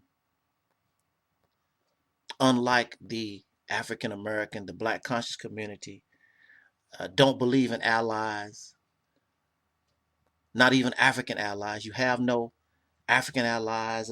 All us black folks in America, we're gonna get together and do this miraculous revolution or whatever. I don't know what's going on in these people's minds. Also, you're not willing to die for yours, unlike other oppressed people when you get serious. But what is very clear here is that this small conflict could actually mess around and turn into World War III. This conflict could cause nuclear warfare. And when we have nuclear warfare, millions, if not billions, will die. This is just a fact. I don't believe it would be the end of the human race, but it will be the end of life as we know it. And really, it might be a good thing, because severe nuclear destruction will cause a redrawing of the lines. It will cause an exchange of power. This is the purpose of Operation Exodus Mississippi, because we're thinking about a future we may not even be part of. War always redraws the lines. It changes life as we know it. War does.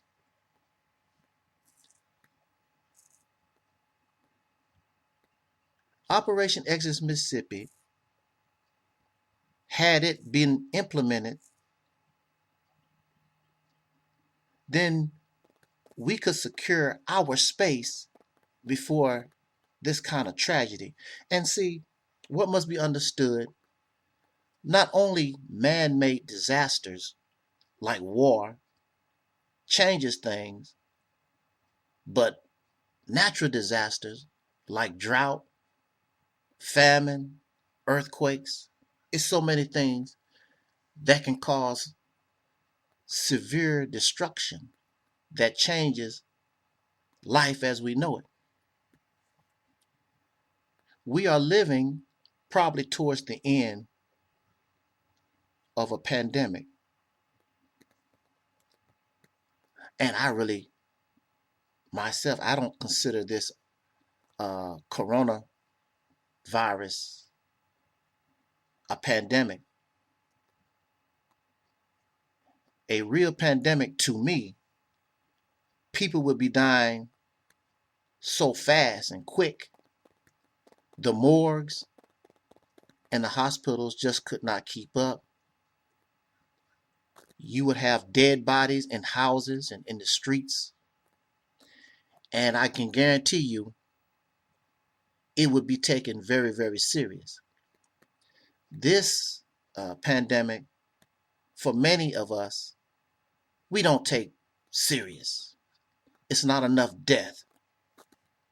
It's going on 1 million. I think it's at 900,000 people in the United States have died from COVID. But in a real pandemic, you will see millions would die in months, not years. This pandemic is about 2 years old and only about 1 million, they say, reported deaths. A real pandemic, like I say, so many people, you can't keep up with it.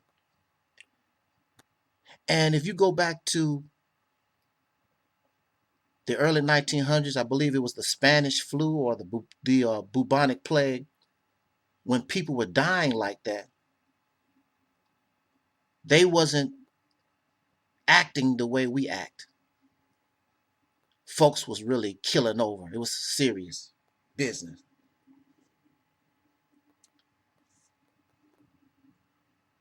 We don't take the black man and woman in America.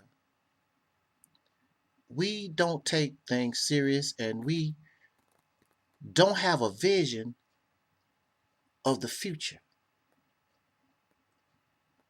Our leadership, our YouTube personalities, they take us to a past that we never lived. I remember there was a scene from the movie Shaka Zulu, and this chieftain was telling Shaka something about the ancestors protect us or whatever. And Shaka told him things will never be what they was. You can cry to the ancestors all you want to. And this is what we must understand. But see, the so-called Negro, the once called Negro in America, and I hear you holler Black Power and Hotep and all that feel-good stuff, Habaragani, whatever. But you don't take things serious because you know the white man, the person you call your enemy, you depended on him to keep things under control. So what if we had a severe natural disaster or nuclear war? What's going to happen to the black man? Well, at this rate, with the mindset that we have, we're going to go extinct. You're doing nothing to protect your race. You're not doing anything to protect yourself. So you will go extinct. And maybe that's a good thing, because we should not even exist. The once called Negro is a brand new admixture that was created on the slave plantation. We are not Africans or Aboriginal and all this stuff that we Hebrew Israelites and whatever. We're not from Kemet. We're from a slave plantation. Should not even exist. That's why you don't have survival mode. You don't have a natural instinct to live. In fact, I heard the word Negro itself, if you relate it to the Greek language, Negro, the G is interchangeable with the K and the C in the Greek, which gives us nekra, which means dead, a dead people. And you have to have a dead mind. You have to be a dead people in order to be enslaved for hundreds of years. And then you didn't even fight for your freedom. It was given to you because you have no concept of what freedom is.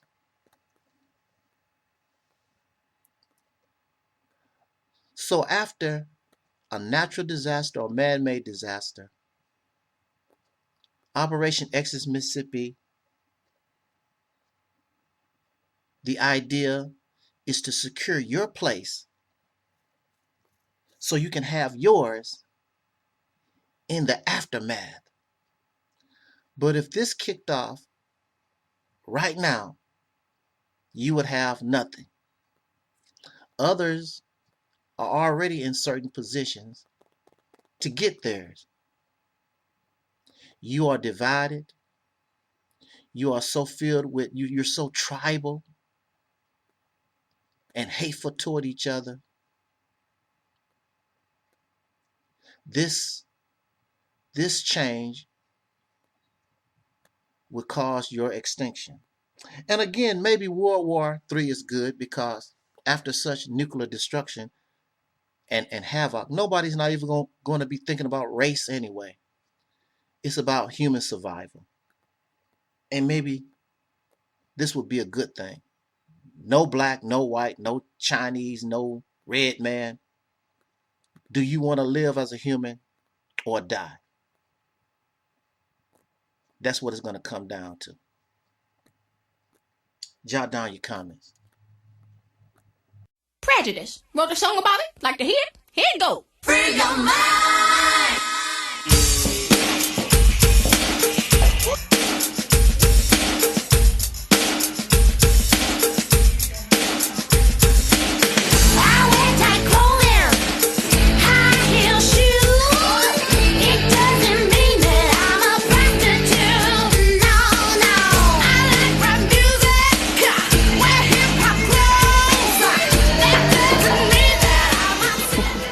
Show tonight, got my makeup on, got my hair on, and now I'm spinning my hair. That's right, folks, we do all this ourselves.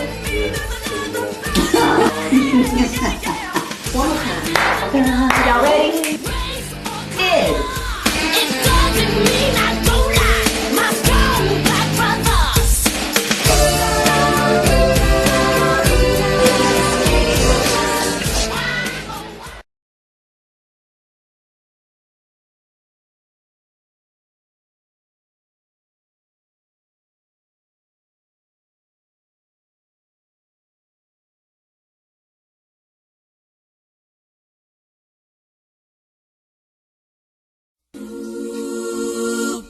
Hi, this is EnVogue. I'm Terry Ellis. I'm Cindy. And I'm Rona.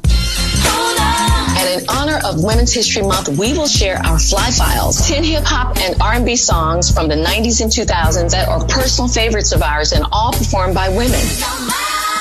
Tuesday, 12 p.m. Eastern, 9 a.m. Pacific on Sirius XM Fly.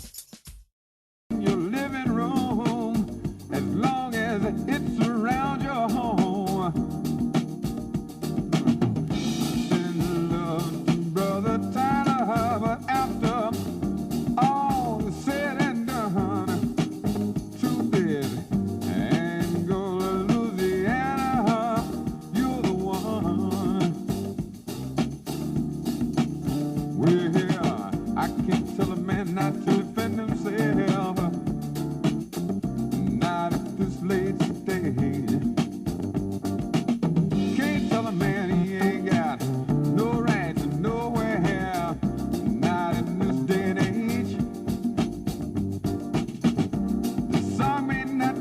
whole lot of people persuaded by the truth. But take a look at what's going on, people.